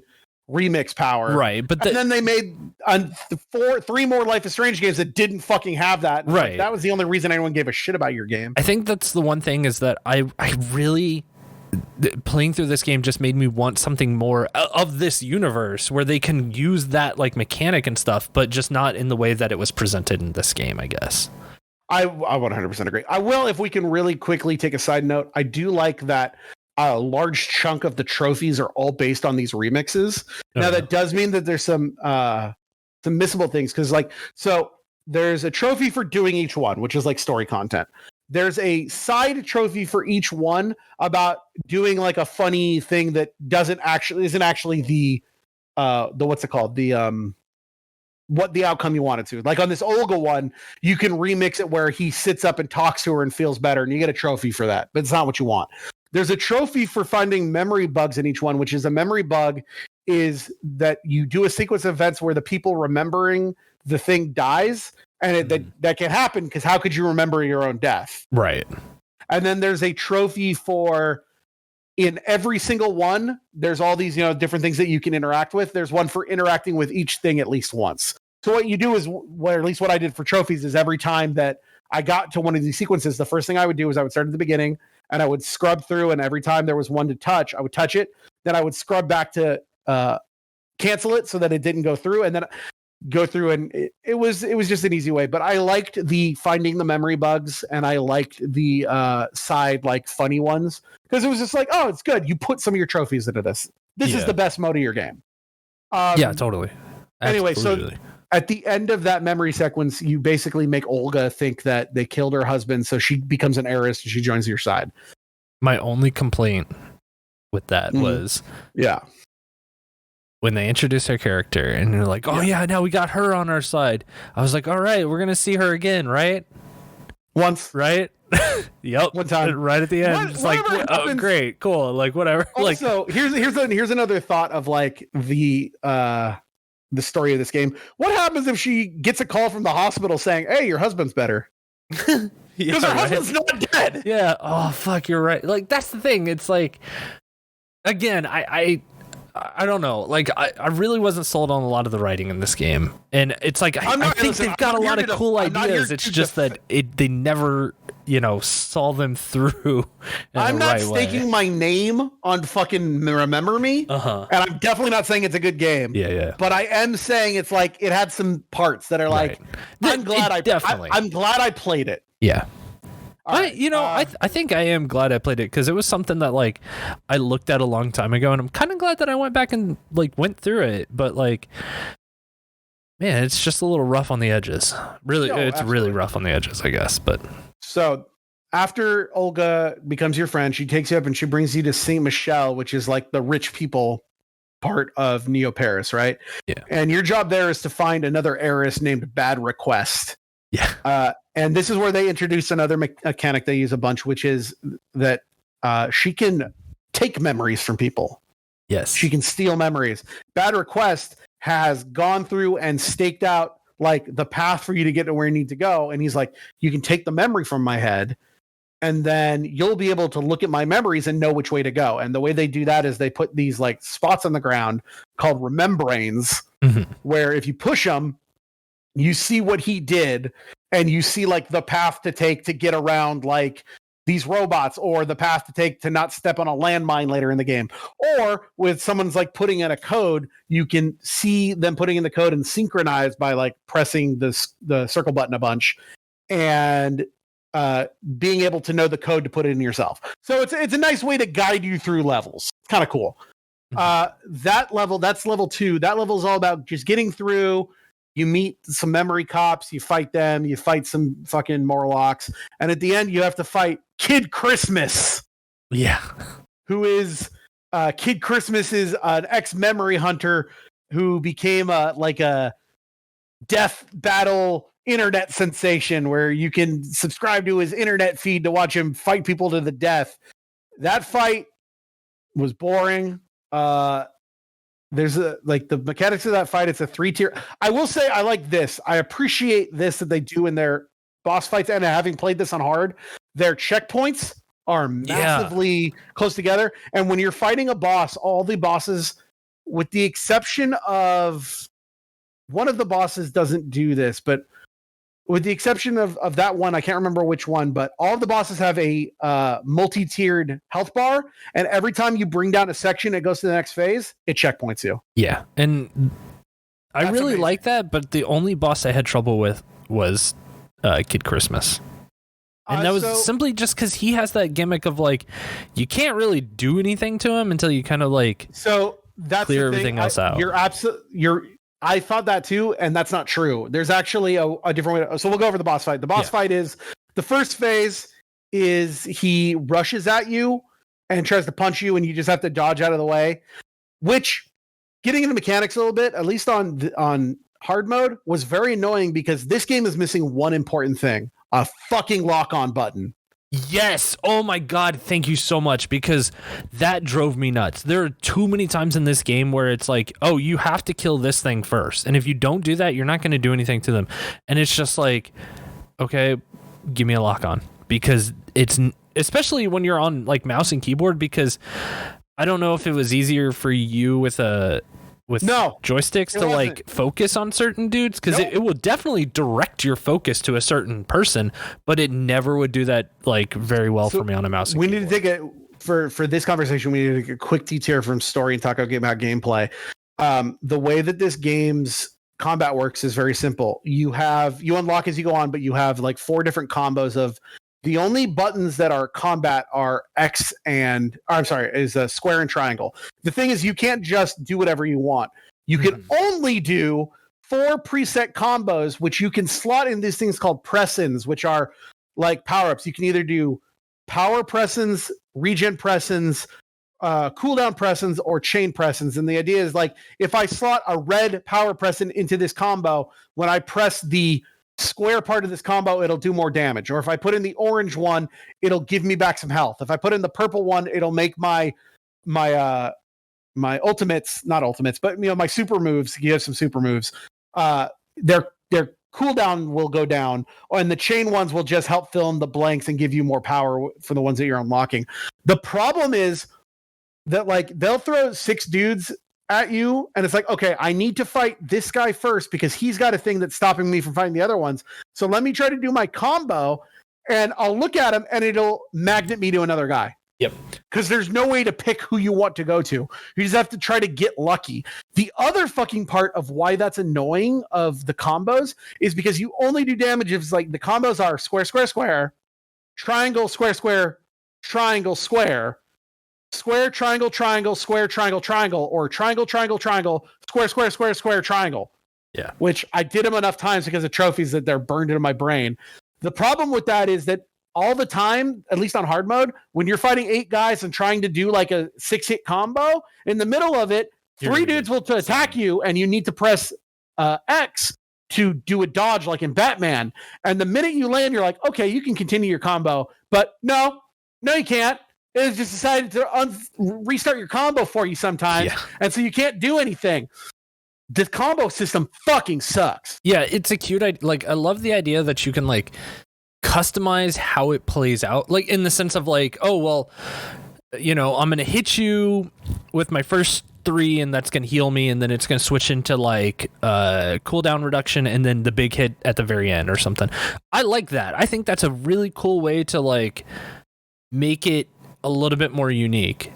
The problem is that it was so overly simplified and it was just so boring at the end. It's just because you can't like customize it. It has to be like, it has to be those punch, exact kick every time. Punch. It was like I wish I could just remix that a little bit.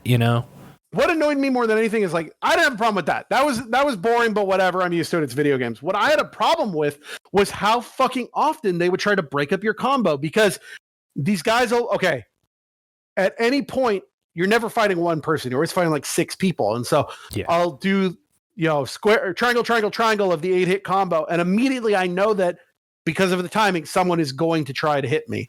But then 3 guys will hit me at once. So I'll have to try to mash X to get over that. And I'll mash it one too many times and I'll lose my combo. Then they got these robots that come out later that like, there's 2 different types of robots. One fires beams at you. And when they put up the thing saying it's time to dodge, it's already too late. Yeah. And if you try to dodge and you dodge backwards, the thing will still hit you. Yeah. And it's like, I'm in the middle of the combo. I know I need to dodge. I don't have control over how I dodge.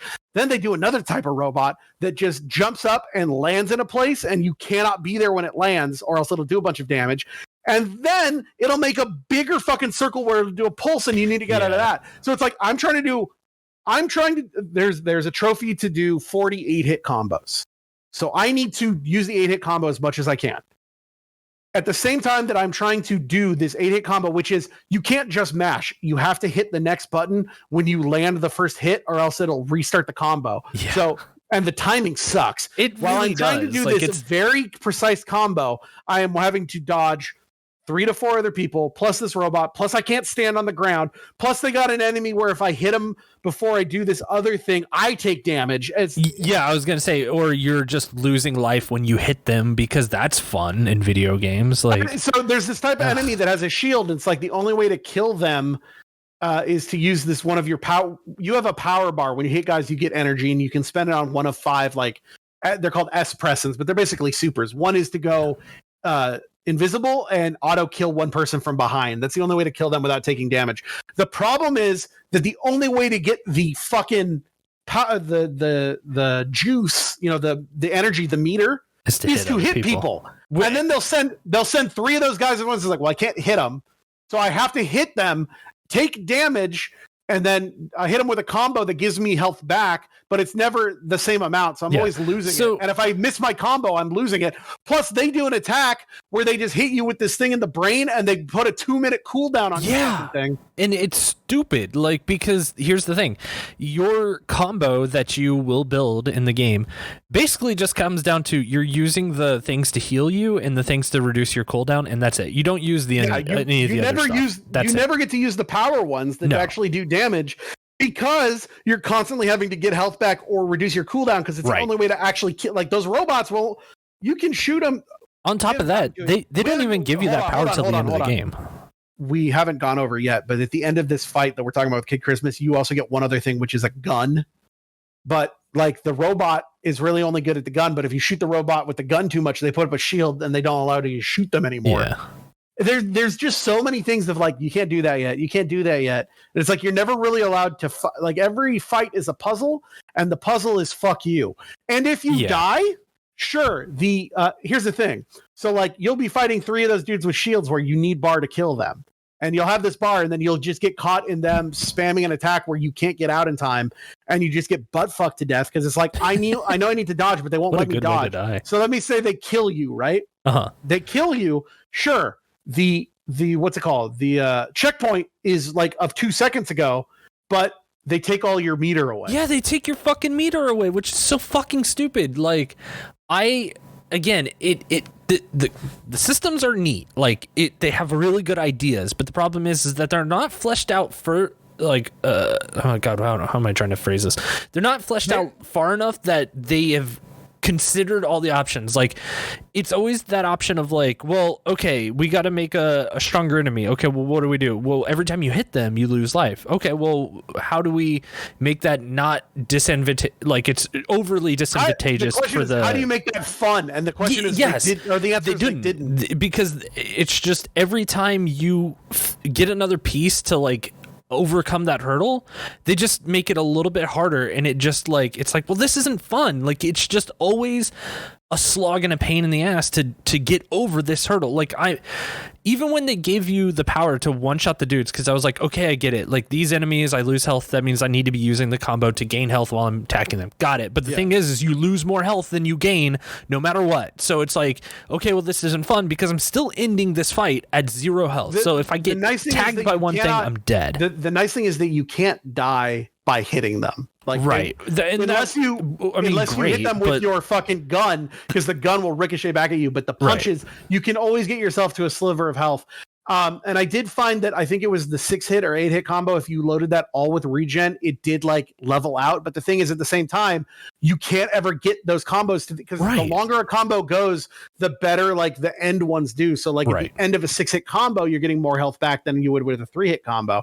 But you're constantly having to dodge, so I can never do a full 6-hit combo. That's the problem. In that, or there will be 2 other enemies in the room. So as soon as you kill that guy, they just like, oh, hey, dodge. Oh, by the way, I'm still going to hit you even though you dodged. And it's like, they'll do this thing where they'll put guys, they'll have these guys on the walls that will jump down on you. And because you can't lock on, you don't see that they're jumping at you. Yeah, there are so many times where like this camera, the best way I could put it, the camera is like, it's locked on her asshole. Like, it is locked directly into her asshole. And like, it hurts the game because there will be many times where you're just like this game. One thing we haven't talked about is that this game utilizes Hold on. Time out.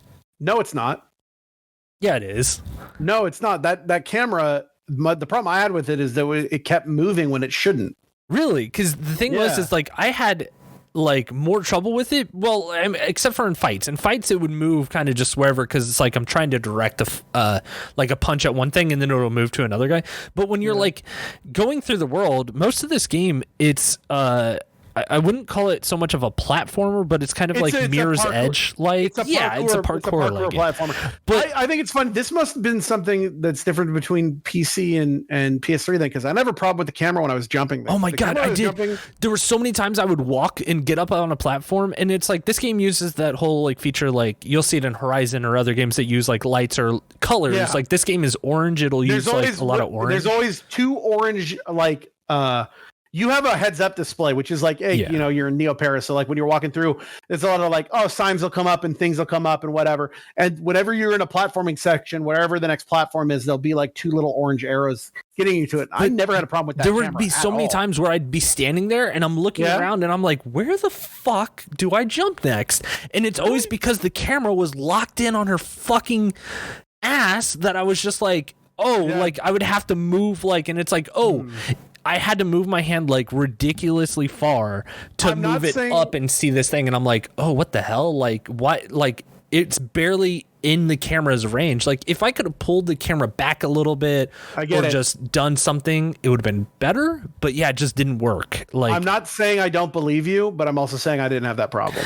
I think it could be a PC thing. Because the only other thing is, was it hard to control the memories when you're remixing them, no. rewinding? Okay, very simple. And have you watched Moon Knight episode 3? Or are you waiting on it all? Was it the one that came out today? No, it came out last week. It's Tuesday. Yeah, I saw that already. Okay. You know when Khonshu is he does the fucking star thing. Yeah, that's what you have to do with your mouse. Oh, see, I just did that with the stick. Yeah, which makes sense. But the thing is I'm sitting here Khonshu, holding my hand and then rewinding time. And I was like, this is cute. I love that I'm I have my hand out basically.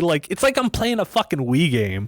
And I was just like, this sucks. It has to be so much better on a controller because the PC controls are mostly fine. It's just when you're doing that, it just got really finicky because there'd be it would slowly jump forward and then jump backwards, and you can never lock in right on that little bug to get it. So it's kind of a pain, but I figured that's all just PC stuff. So, but yeah, can't I just wanted to kick my PC sometimes. The problem I had with the camera was my problem with the camera was only during fighting where I would try to, but it was like, I want to fight this guy. Let me aim the camera at him.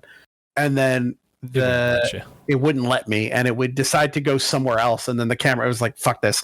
Okay. Yeah. We have gotten way off. Yeah. We kicked Kid Christmas's ass. We did. Okay. So, we just kind of had the gameplay, discussion that we would. Yeah. We would just fit that in there. Yeah. Anyway. So this is, you go and you steal the memories of this architect because you need them to open up the dam and flood San Michelle so you can get to the slums, so you can get into the fortress because you need to go back in there to get some shit. Right. So you do that, and then Kid Chris is like, can't let you do it. And you get this fight where the idea is that he's live streaming it to all his fans where he's going to kill you. And the boss fight is 3 phases. The first one is he just jumps at you and you have to get out of the way. And when he does, you can hit him. The second phase is that he gets out his gun and he can shoot his gun, and you have to walk out of the way of that. And then he'll still run at you. And once he runs at you, that's when his guard's down and you can hit him. And then the third phase is he starts putting down landmines and shooting at you. And my problem with that was, okay, I'll just wait for him to run. And he never did. Oh. And what it is when he puts down the fucking landmines and shoot at you, there is literally half a second where you can hit him and he'll block it. But if you can do at least I think it's a 5 or 6 hit combo, it'll break him and it'll do some damage. That fight is bullshit. Yeah, it's a garbage fight. It's not fun. It's not fun. He's a bad character. You kill him at the end. You go through, you open up the floodgates and you kill hundreds of thousands of people by flooding the rich side of town. That's the other thing is you're a mass murderer now. You're an terrorist. Oh yeah. So you just kill thousands of people, and then they all drown to death. And then you go into the slums, and from the slums you get into the Bastille, which is the memory prison. And the idea is that you're gonna go in there and take down the Madame, the fucking warden of the Bastille with all her memory prisoners, where they have these big lights that if you look at them, they drain your memory. And it's kind of like a stealth sequence where you're getting through and blah, blah, blah. It's very boring. Nothing really happens. But at the end of it, you fight Madame. And when you do that, you get all the memories that are held in the Bastille and you send them back to everybody so that they can break out. Because the idea is that by taking all their memories, it makes them placid in jail, right? That also means you get your own memory back. Yeah. And you find out what you did that made you a bad guy. And what you did is that Nilin remixed the mind of a memorized higher up into making him think that he had killed his girlfriend. So that way, he's sad and distraught, and then you can go in and steal some codes. What happens instead is that he shoots himself in the face. Right. And I was like, oh, I'm a murderer. I'm a bad person. And that's what, I guess, led her to turn herself in, or she got caught or something. I don't know.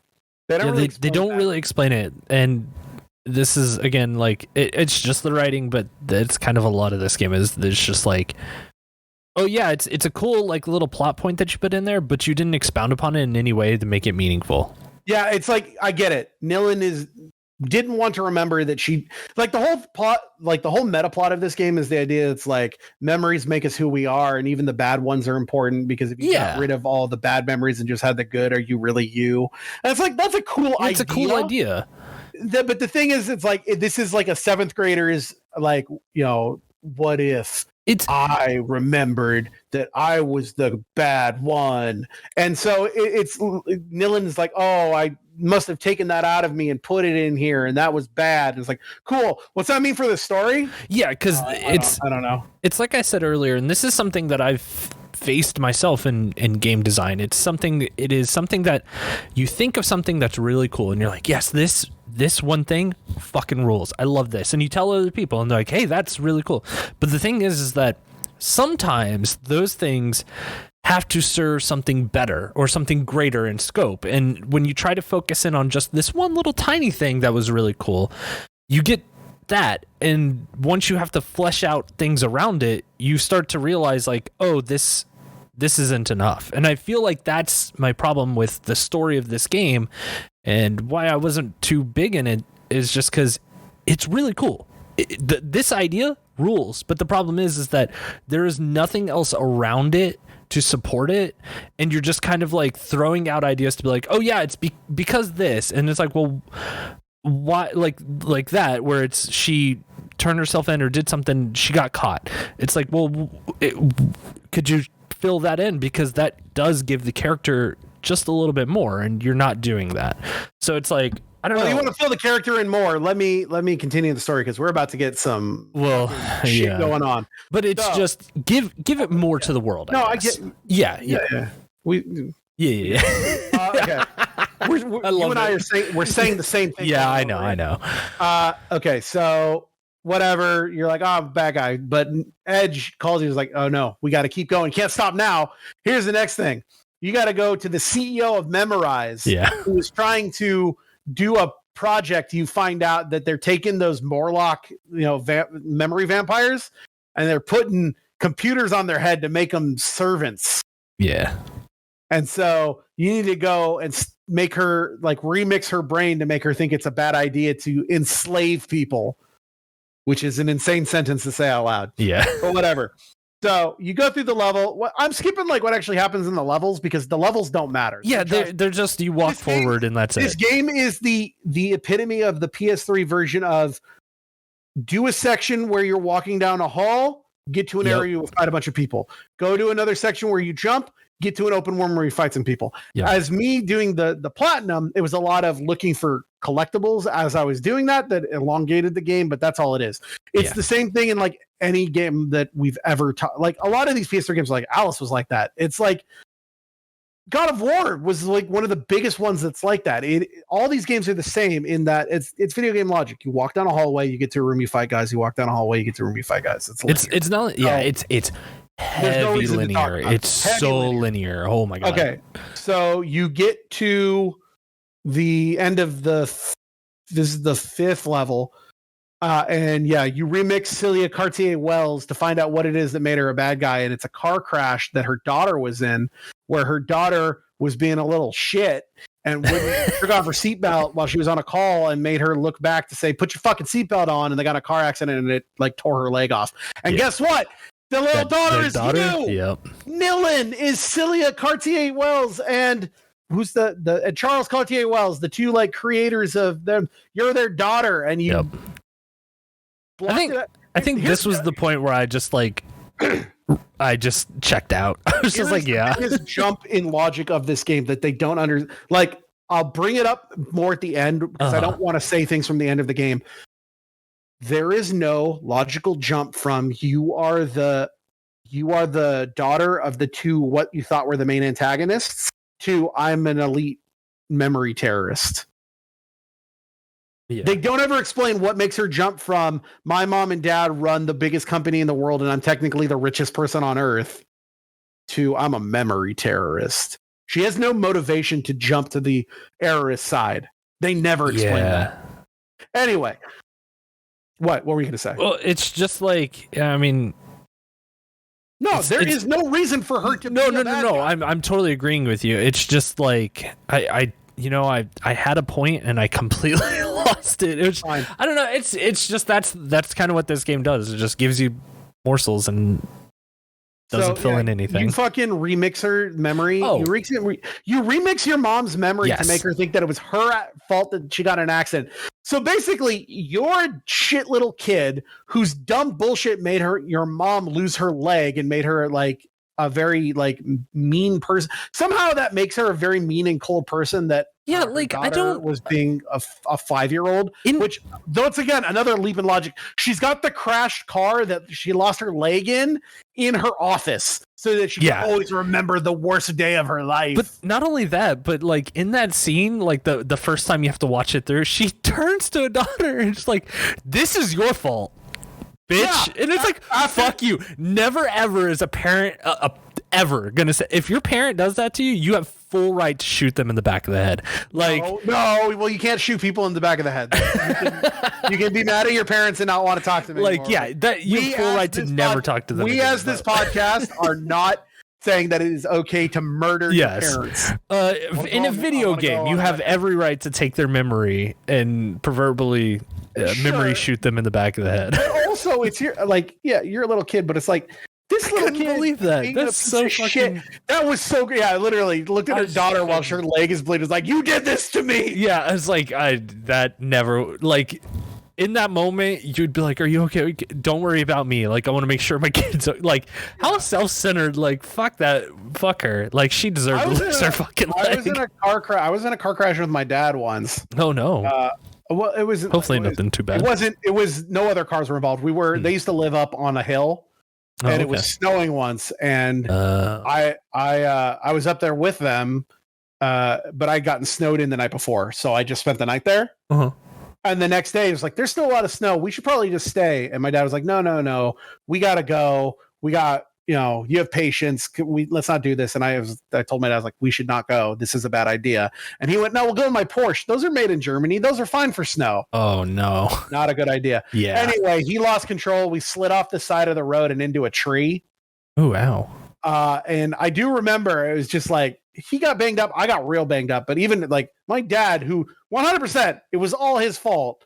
And I still turned to you. This is your fault. No. It turned to me and it was just like, "Ryan, are you okay? Oh my gosh, are you like right? Like a reasonable human would do." Yeah. Because it's just like, and I do remember. Side note, I do remember. We crashed. I hit both because it was a Porsche, so it's like I'm 6'1", right? And so both of my fucking shins smashed directly into the dashboard, and I had 2 giant hematomas. Ugh. I have a dent in my shin on one side for life from that. Ryan, I don't know how to tell you this, but I actually remixed your memory. Your dad actually did say that to you, and no, I've just fabricated to make it seem like he was a good guy to you. Okay, well, my dad ruled, so. Anyway, I do remember, I was going to say, when he turned, was like, "Oh, I'm so sorry. You're okay." I just remember not being in pain, not crying, just getting really mad, looking at me going, "Of course I'm not okay. Why did we go down this road?" And I'm just there bleeding and just looking at him and just yelling. And he's like, so you're fine. I just remember just like, holy shit. Like, calm me down. The pain came later, but it was just totally. Like adrenaline. It was just straight that anger happens. of I fucking told you so. Oh fuck. Yeah, it's hey, listen, I love my dad. My dad is one of my best friends. I got nothing. He's my hero. He's the reason that I'm a doctor. But I will constantly, as much as I can, bring up to let him know that I was right and he was wrong when it came to that. Anytime there's a question about driving, I'm always just like, "Well, I don't know. Do you remember that one time you thought that the Porsche would be fine in the snow?" Shouts out, Dad. I love you very much. I love my dad very much. Yeah, shouts out Ryan's dad. He's a great guy. Anyway, and my mom's great too. We were just talking about my mom. Great. Oh yeah. Listen, sorry, I like my parents a lot. They're great. Anyway, so you change your mom from a shit person to an okay person, and she's like, "Oh, I'm gonna tell everyone we're not gonna turn decrepit members of society into fucking robot slaves because I'm a nice person now." And you go off to find bad request you go back to the Bastille to go to like the underground secret, like not the jail part, but the research lab part. And that's some level that absolutely adds nothing to the story and doesn't fucking matter.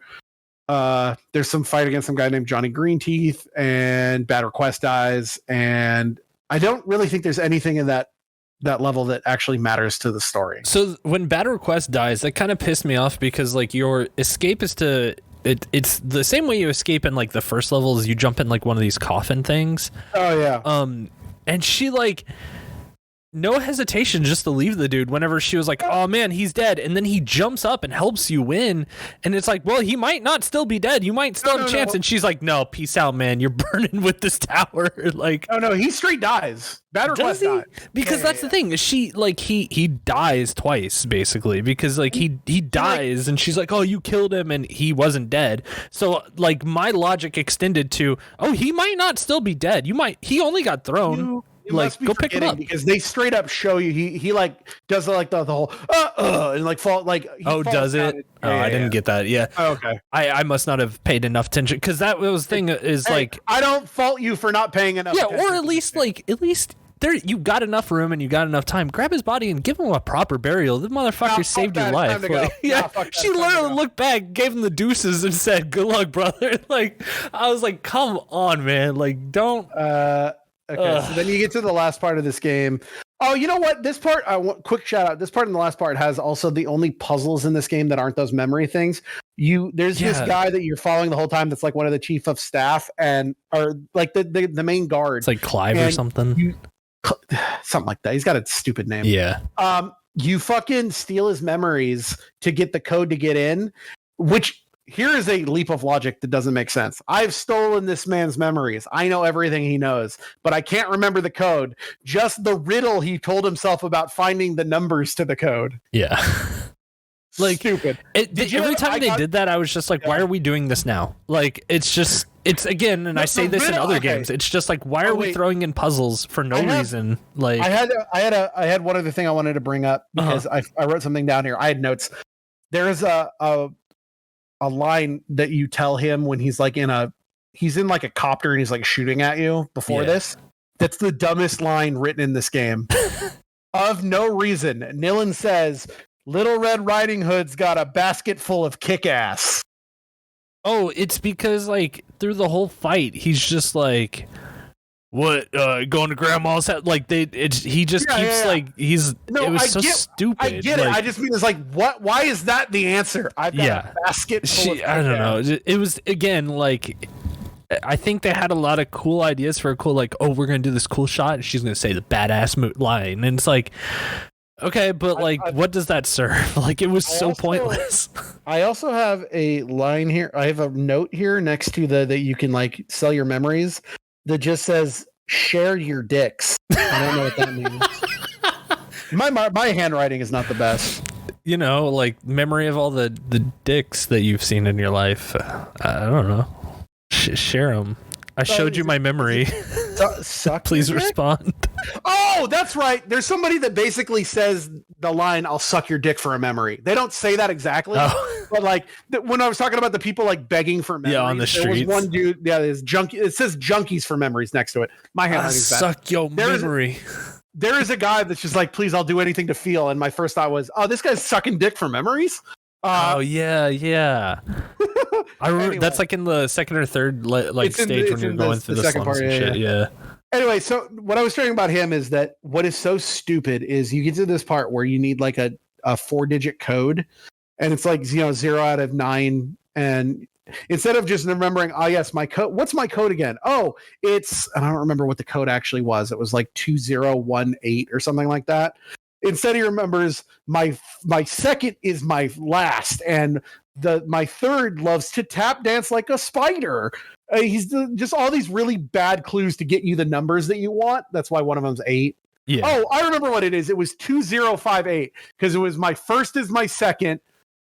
My second becomes nothing. My third is with all my senses, and my fourth tap dances like a spider. Yeah. And that's how you get 205. Did you have any problems with any of the? I got them all in the first try. No, that one I got on the first try.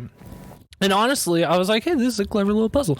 But then the HO3 one, I just looked that one up. I didn't care. Oh, that one was super simple. Well, to be fair, that one I realized halfway through because I had looked up the trophies and I knew that the bad guy's name was H3O. I think for that one, it was that I was looking at a guide while I was playing through the game just to like kind of know where I was in the game at certain points. And I remember when I got to that one, I just saw like, they were like, hey, the puzzle's this if you don't want to figure it out. And I think that's where I was like, oh, cool, I'll just, although it was fucking stupid that it at the word evolution has 2 O's in it and it has to be the last one.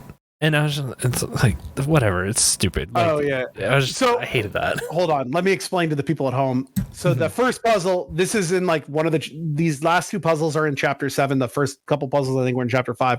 But that first one with the numbers, I want to once again say, why couldn't he just remember the number? Why did I pull the numbers out and it's him remembering to remember?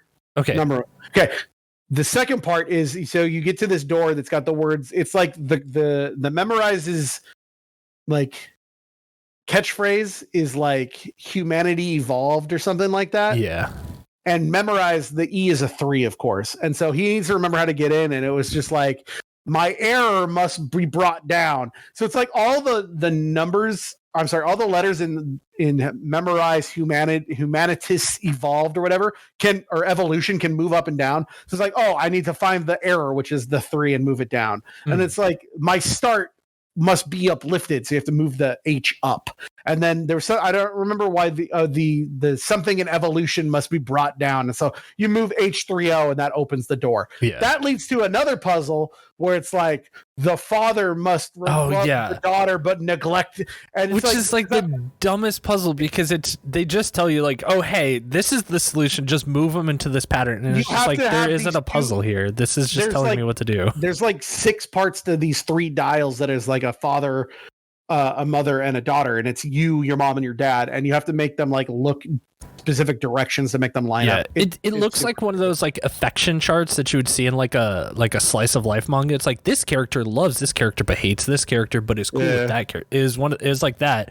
But at the same time, it's like, so your question is like, why can he only remember like the like mnemonics, right? Yeah. It's like, okay, but why don't they have a fucking safeguard to protect their fucking memories, especially like the head of the fucking company, you would think would be like, well, I have the Alpha Omega protocol that I can't be erased or remixed, because it's like, then who is and who isn't? Like it realizing makes no sense. Hold on. I'm totally realizing we forgot to mention that the whole this way works is that there's this thing called a sen, which is in the back of your neck. Everyone's got this little hologram. That's the thing that like plugs into your brain stem and like controls memories. And this guy is the guy that created that. Why do you have access? That's a great question. Why do you have access to every single fucking one on the planet? Does no one have passwords? Yeah, it just makes no logical sense to, like, if you're trying to make this game about like, I don't know, some kind of logical thing, like it's like you gotta at least think of something. Trying to get their they're trying to get their dumb 10th grade story plot out of it. It just feels like every idea they had, they didn't think about it long enough, I guess. No, they're like, what if we did this? What if we did this? And it was just like, cool, put that in. Don't think about it ever again. We're so close to the end. Let's just get through this. Okay, so you get through the fucking door and you find your dad, who he's just like, all he cares about is making it so that no one ever has to feel a bad thought again, because he's haunted by, his daughter having this memory of her mom yelling, you fucking did this to me, you little jerk. So he creates the memorize thing, and the first person that ever gets remixed, you find out, is you. The reason you don't remember any of this is because your dad remixed everything to be like, there was never an accident. Your mom was never in it. Nothing ever happened. Everything is fine. And so you were the first experiment. And then that like puts him down a fucking path of becoming like the savior of everyone's memories. Yeah. But then you have to talk to your mom and dad and be like, oh, the memories are good. And then the last thing you do is you remix his thoughts of remixing the remix. And when you do that, he gets all sad because you remix it to think that, and make him think that he killed you. so that you died as a child. Right. And then when he stands up and sees you, he goes, "Oh, you remixed me. Yeah. I get it. This is bad." That's it. That's it. Everything changes on, "Oh, I just saw that you Complete did that heel to me, turn. what I did to you." No, it's complete face turn. Yeah, I'm sorry. Like He literally goes, "Oh wait, I didn't like that you did that to me. Maybe that means other people don't like it when I do it to them." Huh? Okay. Right. Well, go ahead and shut it down. That's it. And yep. The big, and then the final twist is you go in and it's like, we got to shut it down. What is it? Oh, Edge, the guy that's been talking to you the whole time, is a smart AI that was created inside of H3O, which is the main process server for Memorize. Yeah. And he is the culmination of every bad memory that they've taken out of people because they got to store them somewhere. And the whole time he is trying to get you to go in there to kill him. He wants to die. He wants to not be a thing anymore. He wants to be deleted. But for some reason, he can't just do it himself. Let me finish. Let me finish. Yeah. So you go in there, and this makes no sense. And he's like, "All right, I need you to shut me off, that thing that you want to do." And he's like, and you as Nilan are like, "But you're such a good person. I can't shut you down." And he goes, "Well, then I'm going to fight you and make you shut me down." Yeah. And I don't understand the final boss and you are both like, "Okay, I want you to be gone." And they had to factor in this, like, well, we got to have a fight. Can't just be that easy. And so that whole fucking fight, which also fucking sucks, is him saying, "You have to win." Oh, I thought it was the easiest fight in the game. I thought the easiest fight in the game was the Madam fight. That one was pretty easy too. The Madam fight is that she has some robots, she's just up there and you need to shoot her with her gun. When she does that, she turns into a bunch of like clones of herself, and you got to find the real one. But the thing is, the real one always has her hand down, like she's always standing with a cane with her right hand down, and all the fake ones have a cane and standing with their right hand on the hip. You just find that one and you shoot it. It's really fucking simple. This one, how it works is it's a 3-stage fight where there's these memory cubes that you have to destroy, and each one it's like you have to use a different one of your power-ups to do it. But the second phase was the one that was the hardest, because he starts doing this thing where he yells at the screen and makes these shockwaves come out that will take half of your health away. Except you can't dodge them because they will hit you in the middle of a dodge. So it's like, oh, they're coming at me. If you think of the arena as like a rectangle, I'm looking from north to south, right? And they're coming towards me, and I have to dodge right to left. Yeah. The thing is, because of the way it was so shitty, I try to dodge to the left and I'll dodge forward and I'll hit into one and I'll die. Huh. I never had a problem dodging these. My only complaint was that they weren't very well telegraphed, but I just spammed the dodge button.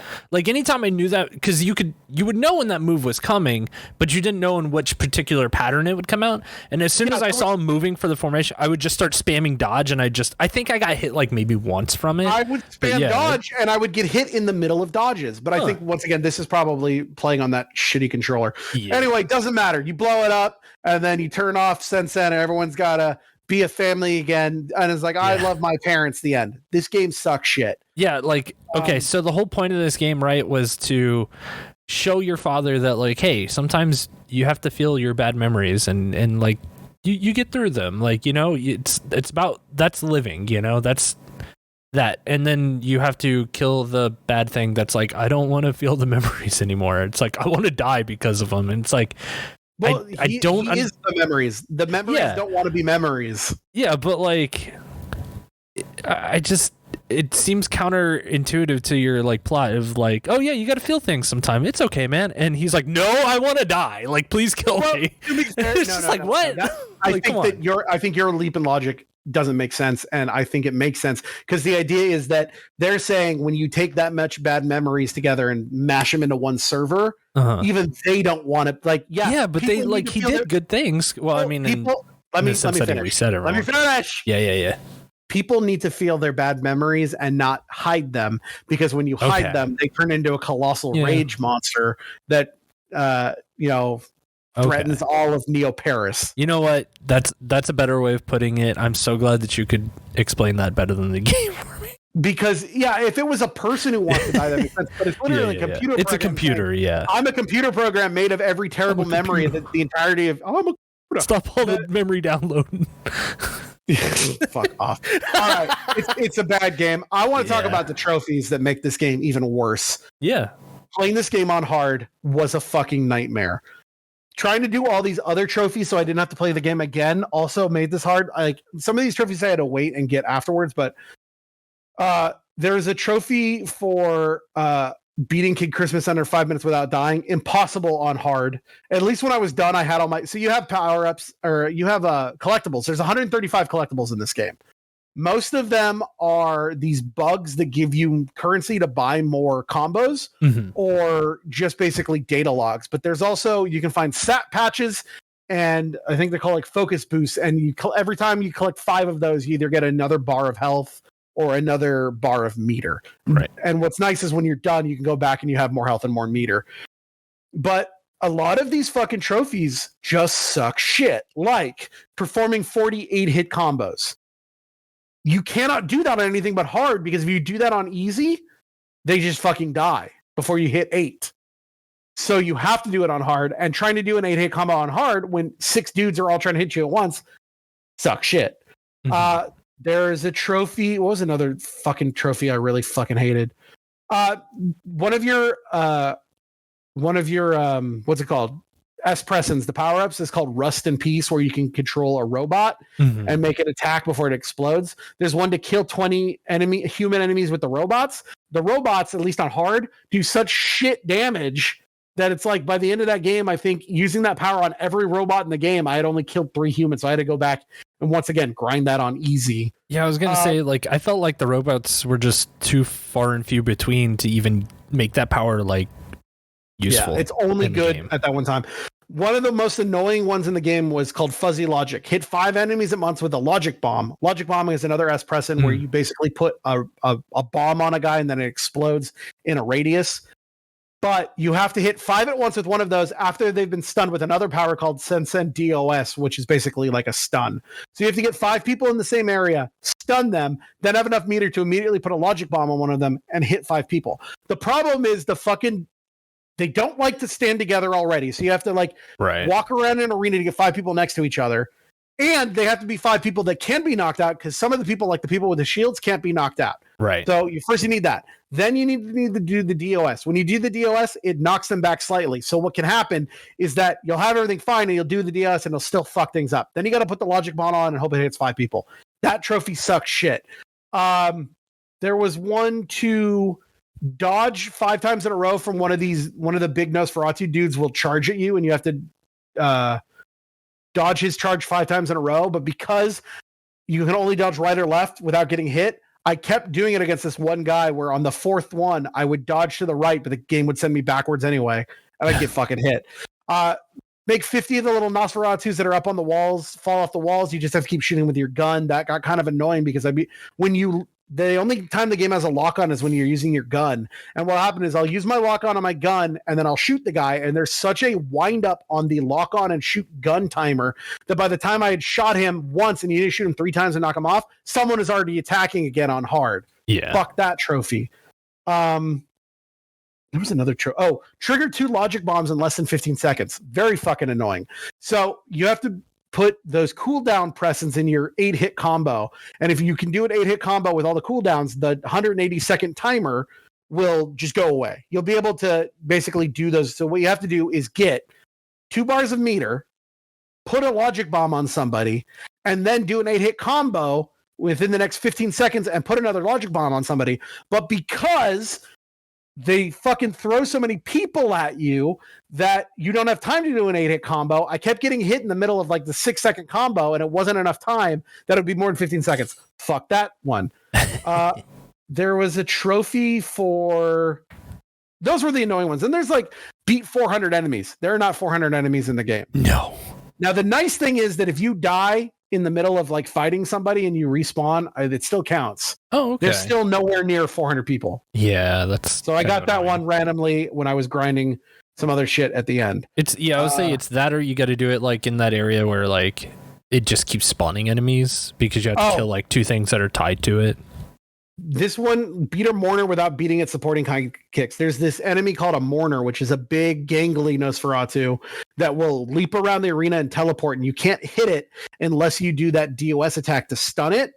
And it comes with 9 little dudes that are there for the sole purpose to hit them to get meter. You have to kill one of those guys without killing any of the little guys. So you have to constantly be jumping around and make sure you're not doing enough damage. Here's the problem with that. There's only 3 mourners in the whole game. One is the boss of chapter 6, and the other 2 are at the same fucking time. Yeah, and that fight fucking sucked. They don't ever give you enough fucking time. No. Because once again, it's like, okay, you want me to hit these guys to get meter to stop these guys. But they leap around so quick that I don't have time to get a full combo in to build meter.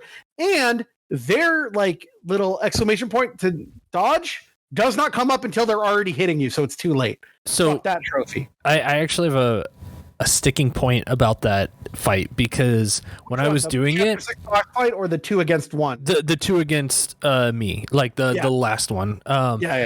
Because the first couple times that I was trying to go through, because I died like 2 or 3 times in that room, because it kept spawning the little dudes, but they were the ones with like the white helmets so that they couldn't be stunned. Yeah. So there would be like 4 of those fuckers running around, and I would use my stun, but the thing is that there are 4 of them that couldn't have been stunned of the 9 that I could attack, and then I'm trying to attack the 2 big dudes, and I can't because they're constantly swarming me and just punching me one after another, and I was like, this is stupid. And then go ahead. I had to just like, the way I got to that room took me like 30 fucking minutes to get through, because what I had to do is I had to keep killing them to the point where none of them would spawn anymore. Like none of the little dudes with the helmets that couldn't be spawned.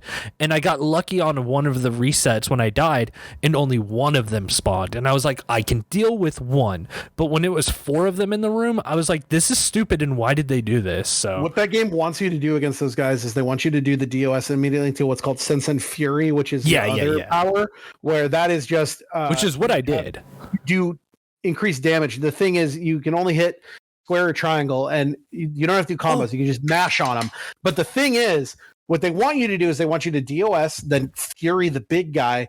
With those things will hit you out of your combo. So it's completely random. I agree with you. It's complete bullshit. And not only that, there were some points in the game, this room being one of them, that this happened, where I wasn't able to target enemies. Like I would just I'd be standing in front of them and hitting the kick and punch and stuff, and she would just stand there. I don't know what that was all about, but that happened a couple times in that room, and it pissed me off because I was like, cool, I'm wasting my bar for nothing, you know? That room also is one of the biggest things about why I fucking hate that it takes your meter away when you die, because that whole room is about building. It should at least give you half of your meter back. It should give you whatever you had when you checkpointed. Or that. Yeah, that's The other annoying one, it was not too hard. I did it on my first try, but I could see how it could be annoying, is that there are these big robots called Zorns. You only fight 2 in the entire game. Mm-hmm. The idea is that they have 2 arms that you have to like dodge their attacks, so they hit the ground and get their arm stuck in the ground, and you shoot it with your gun. You have to shoot one arm off, then shoot the other arm off, then shoot his like chest plate in the heart, and then do a quick time thing to terminate that's him. Right. You have to do one of those in 2 minutes. And the first one you get at level 3 is not that hard. Yeah. And it's doable. But the thing is that fight sucks, because you can fuck yourself up very easy, because what you have to do is that you can shoot the arm whenever you want. But if you kill its health bar when he hasn't done the thing where he sticks his arm in the ground, he regenerates his health. Yeah. That's the other thing is stupid. And hold on. Uh-huh. And the only way to shoot it off is to use what's called your junk bolt, which is you've got a meter that refills of like your ammo. And when it's at full, instead of pressing R1 to shoot, you can press R2 to use it all at once. The only way to blast it off is to do the R2. The thing is, you're jamming on R1 to get his health down, so then he'll do his move, and then the timing doesn't work out, you've got to wait. And sometimes he'll just get up anyway, and if he gets up, once again, he heals. So the timing just sucks. Yeah, I hated the quick time events too, because they would only show me it would just be like punch, and it's not like the punch button. So I'd always be like, oh fuck, what was punch again? Because I don't know why, but normally in quick time events in games, they're like, hit the Y button now, and it's like, cool. This would just show you the icon. So sometimes it would mix in the interact button, and I'm like, what the fuck button is that? And it's like, oh, that's the button to interact with things. So, great. I'm so glad that this is the system they used. So this is 100% once again a problem with computer, because on oh, did it just show you the button? It showed you the button, and it does the thing that PlayStation QuickTime events do, which is it showed you the button in correlation to where it is on the controller. So like if it's triangle, it's up on the screen. If it's square, it's to the left.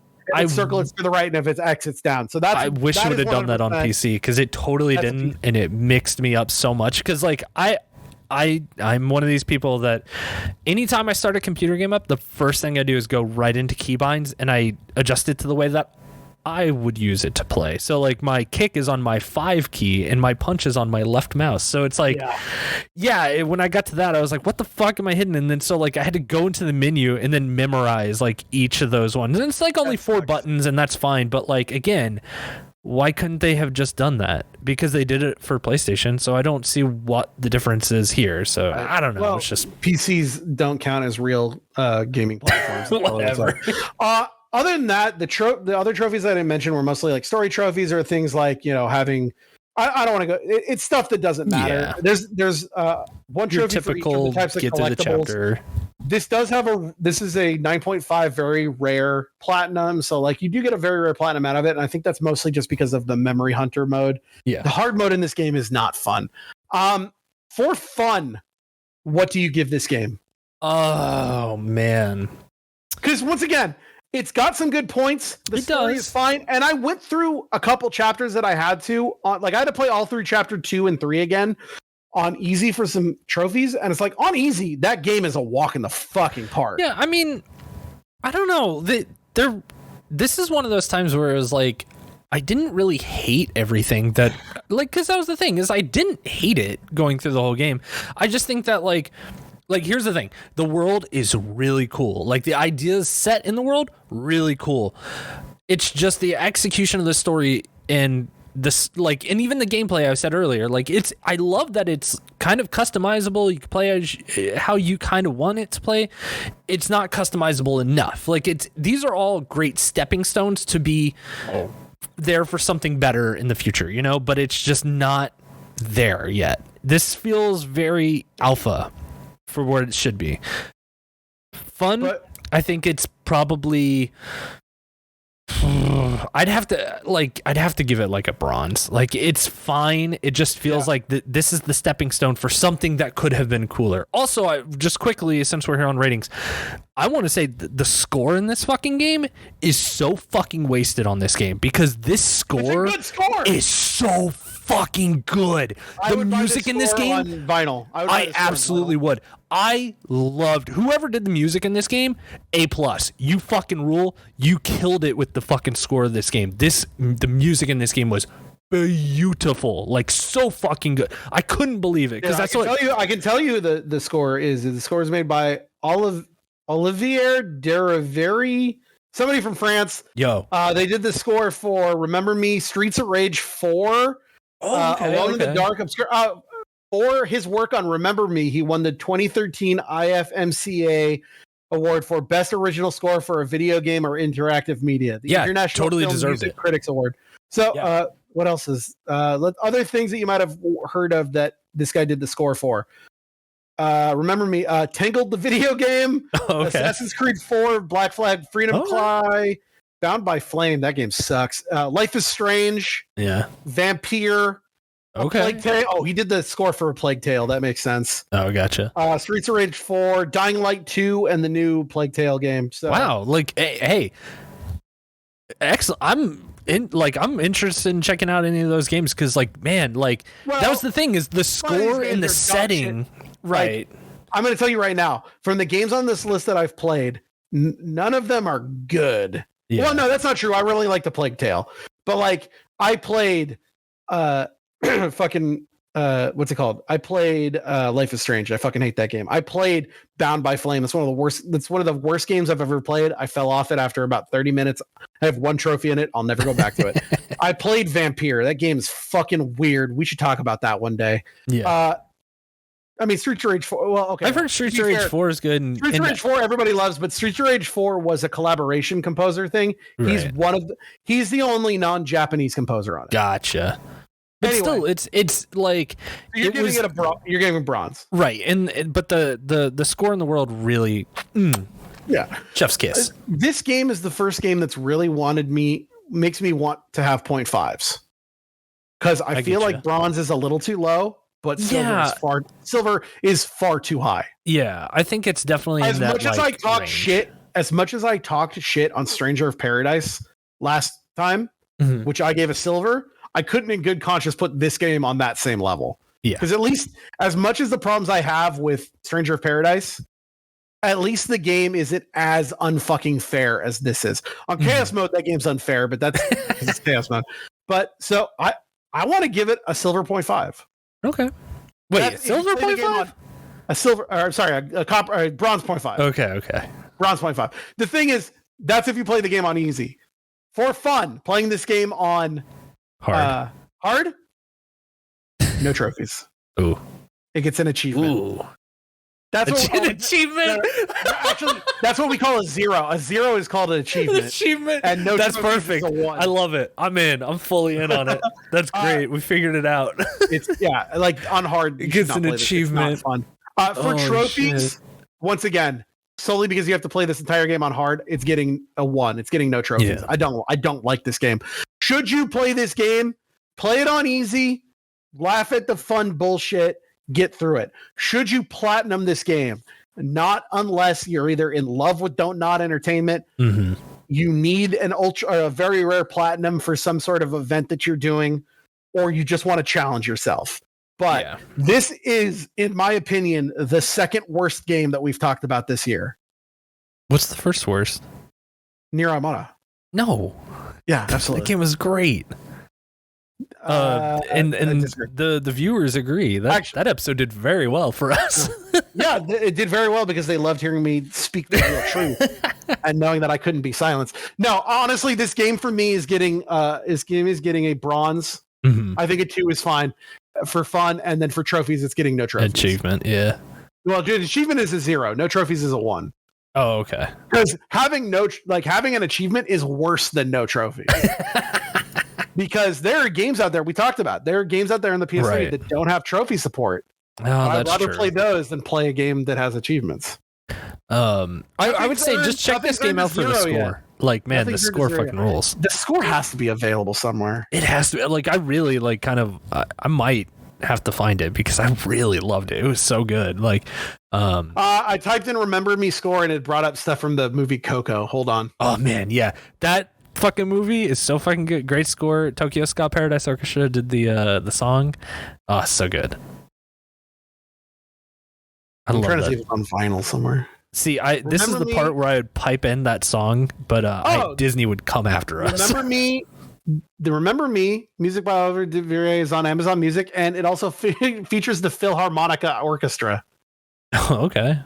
But it doesn't look like it's on vinyl anywhere, and it probably never will be. So, damn, one day. Yeah. Hey, we no, probably not. No, probably not. There's got to be some Remember Me heads out there that are like, we got to get this on vinyl. There's no Remember Me heads. Are we fucking done with this game? Yeah, we're done with this game. Thanks a lot, Bruce, you fuck. We're locking it in the vault. No, we'll talk about it again at the end of the year when we do the worst game we played this year. Yeah, that's right. It might not win, but it'll definitely be nominated. Yeah, it'll be nominated.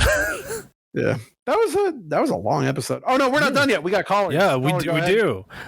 This is from well, okay. A letter from Pylon, not Tylon. Oh, fuck off. I told you. You were like, this is someone a good email.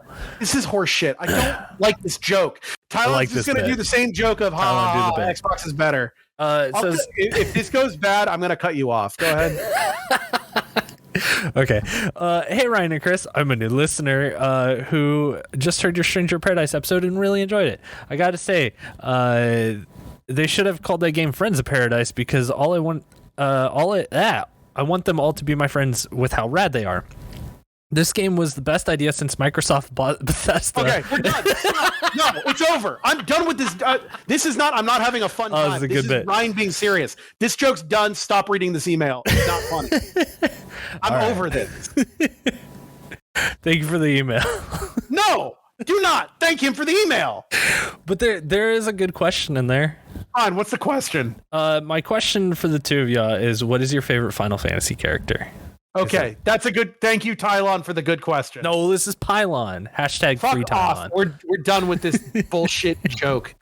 Tylon asked me if he could be on band, and I said sure. And then he does this. The band stands for the rest of the year. Band stands. How dare you? Hashtag free Tylon. My favorite Final Fantasy character. Mine's Zidane. Easy. I mean, it'd be really shitty for me to just say Sephiroth because he's so fucking dope. But probably Kefka then. Kefka's cool. I get that. Kefka's a great villain. I like Sephiroth. I like the idea of the giant homicidal maniac who believes that nothing matters but his own. Oh, you mean the big baby with mommy issues? Not a big baby with mommy issues. He's a cool guy who wants to destroy everything. Having watched Everything Everywhere All at Once, fucking Kefka. Yeah. You should watch that movie. Kefka's the only villain that wins too. So like, good for him. I personally like. I think I relate a lot to like Zidane's character journey through Final Fantasy IX, and that's why I like him the best. Also, he's I have a problem with main characters, like they're always my favorite. So yeah, I really like Zidane. I love the whole struggle of like self what's self-esteem and shit like that. And I take it back. I know my favorite character. What is it? Jack Garland. No, it's Aki Ross from Final Fantasy: The Spirits Within. Oh, fuck off! Voiced by Ming Na. Fuck off! Didn't she do that voice? I'm pretty sure she did that voice. I think so, but man, what a blunder that was. That movie's good. I like that movie. I legitimately like that movie. We should like do a riff track on it. I own that movie on DVD and Blu-ray, I believe. I think I've got a DVD of it somewhere. It's a good movie. I mean, half the cast are all terrible people now, but like, oh my god. I mean, the other main character shot a woman. But no, honestly, it's Sephiroth. It's Sephiroth. Cool. We're going with fucking Sephiroth. I have to. He's a big giant cool dude with one angel wing, and then my favorite wrestler named his move after him. And he's got a big old sword, and he stabs that lady in the chest real good, and he just fucking wants to destroy everything to be the best. Like no one ever was. That or Kefka. I'll say those two. I feel you with them fucking villains, man. No, it's Zidane. Zidane's the best, hands down. No, that's you. Main character has to be the best. Who's your favorite non-main character? Oh god. Oh!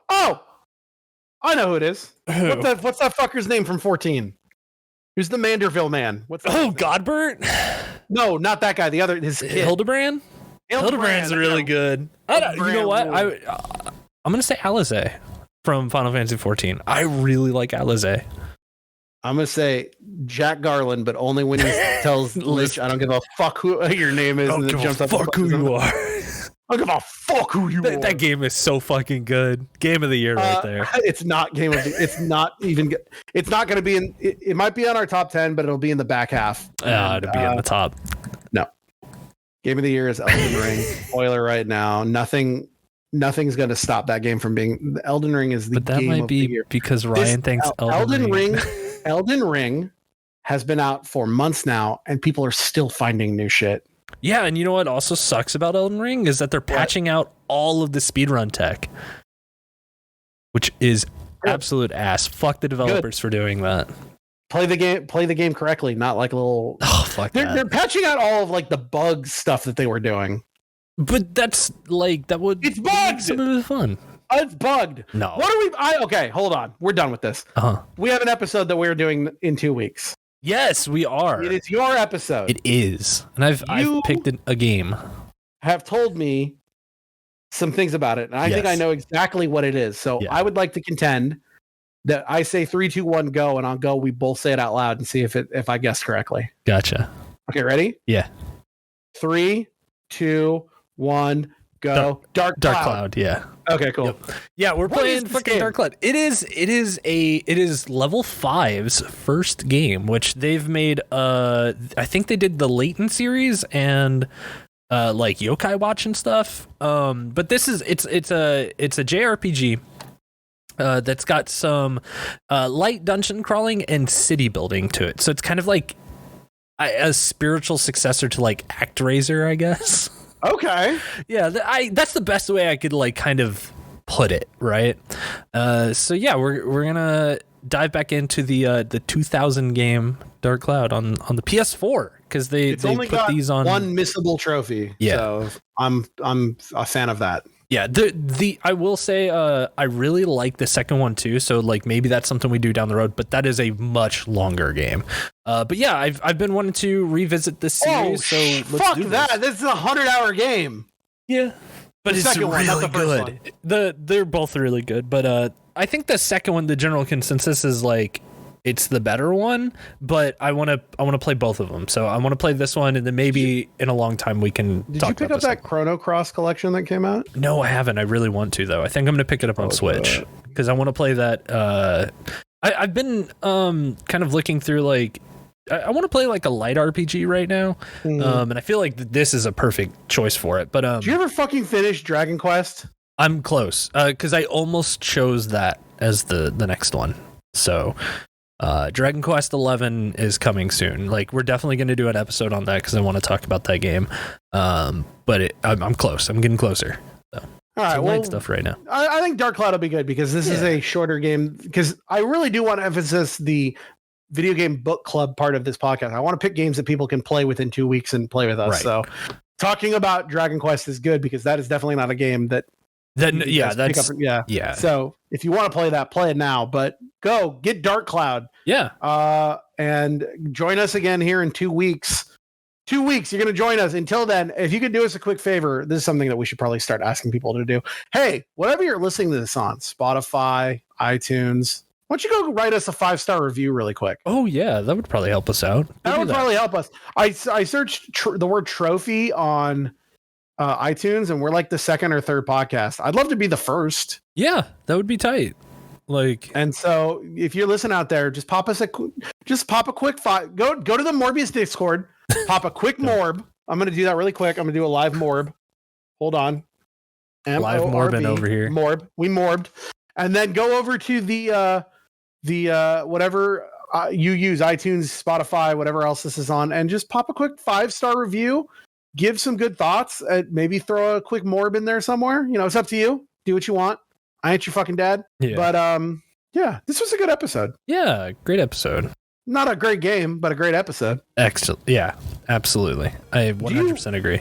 Do you like Dark Cloud? Yeah. I can't wait to shit on it. No, fuck that. The next episode. I love it. I have more trophies than you.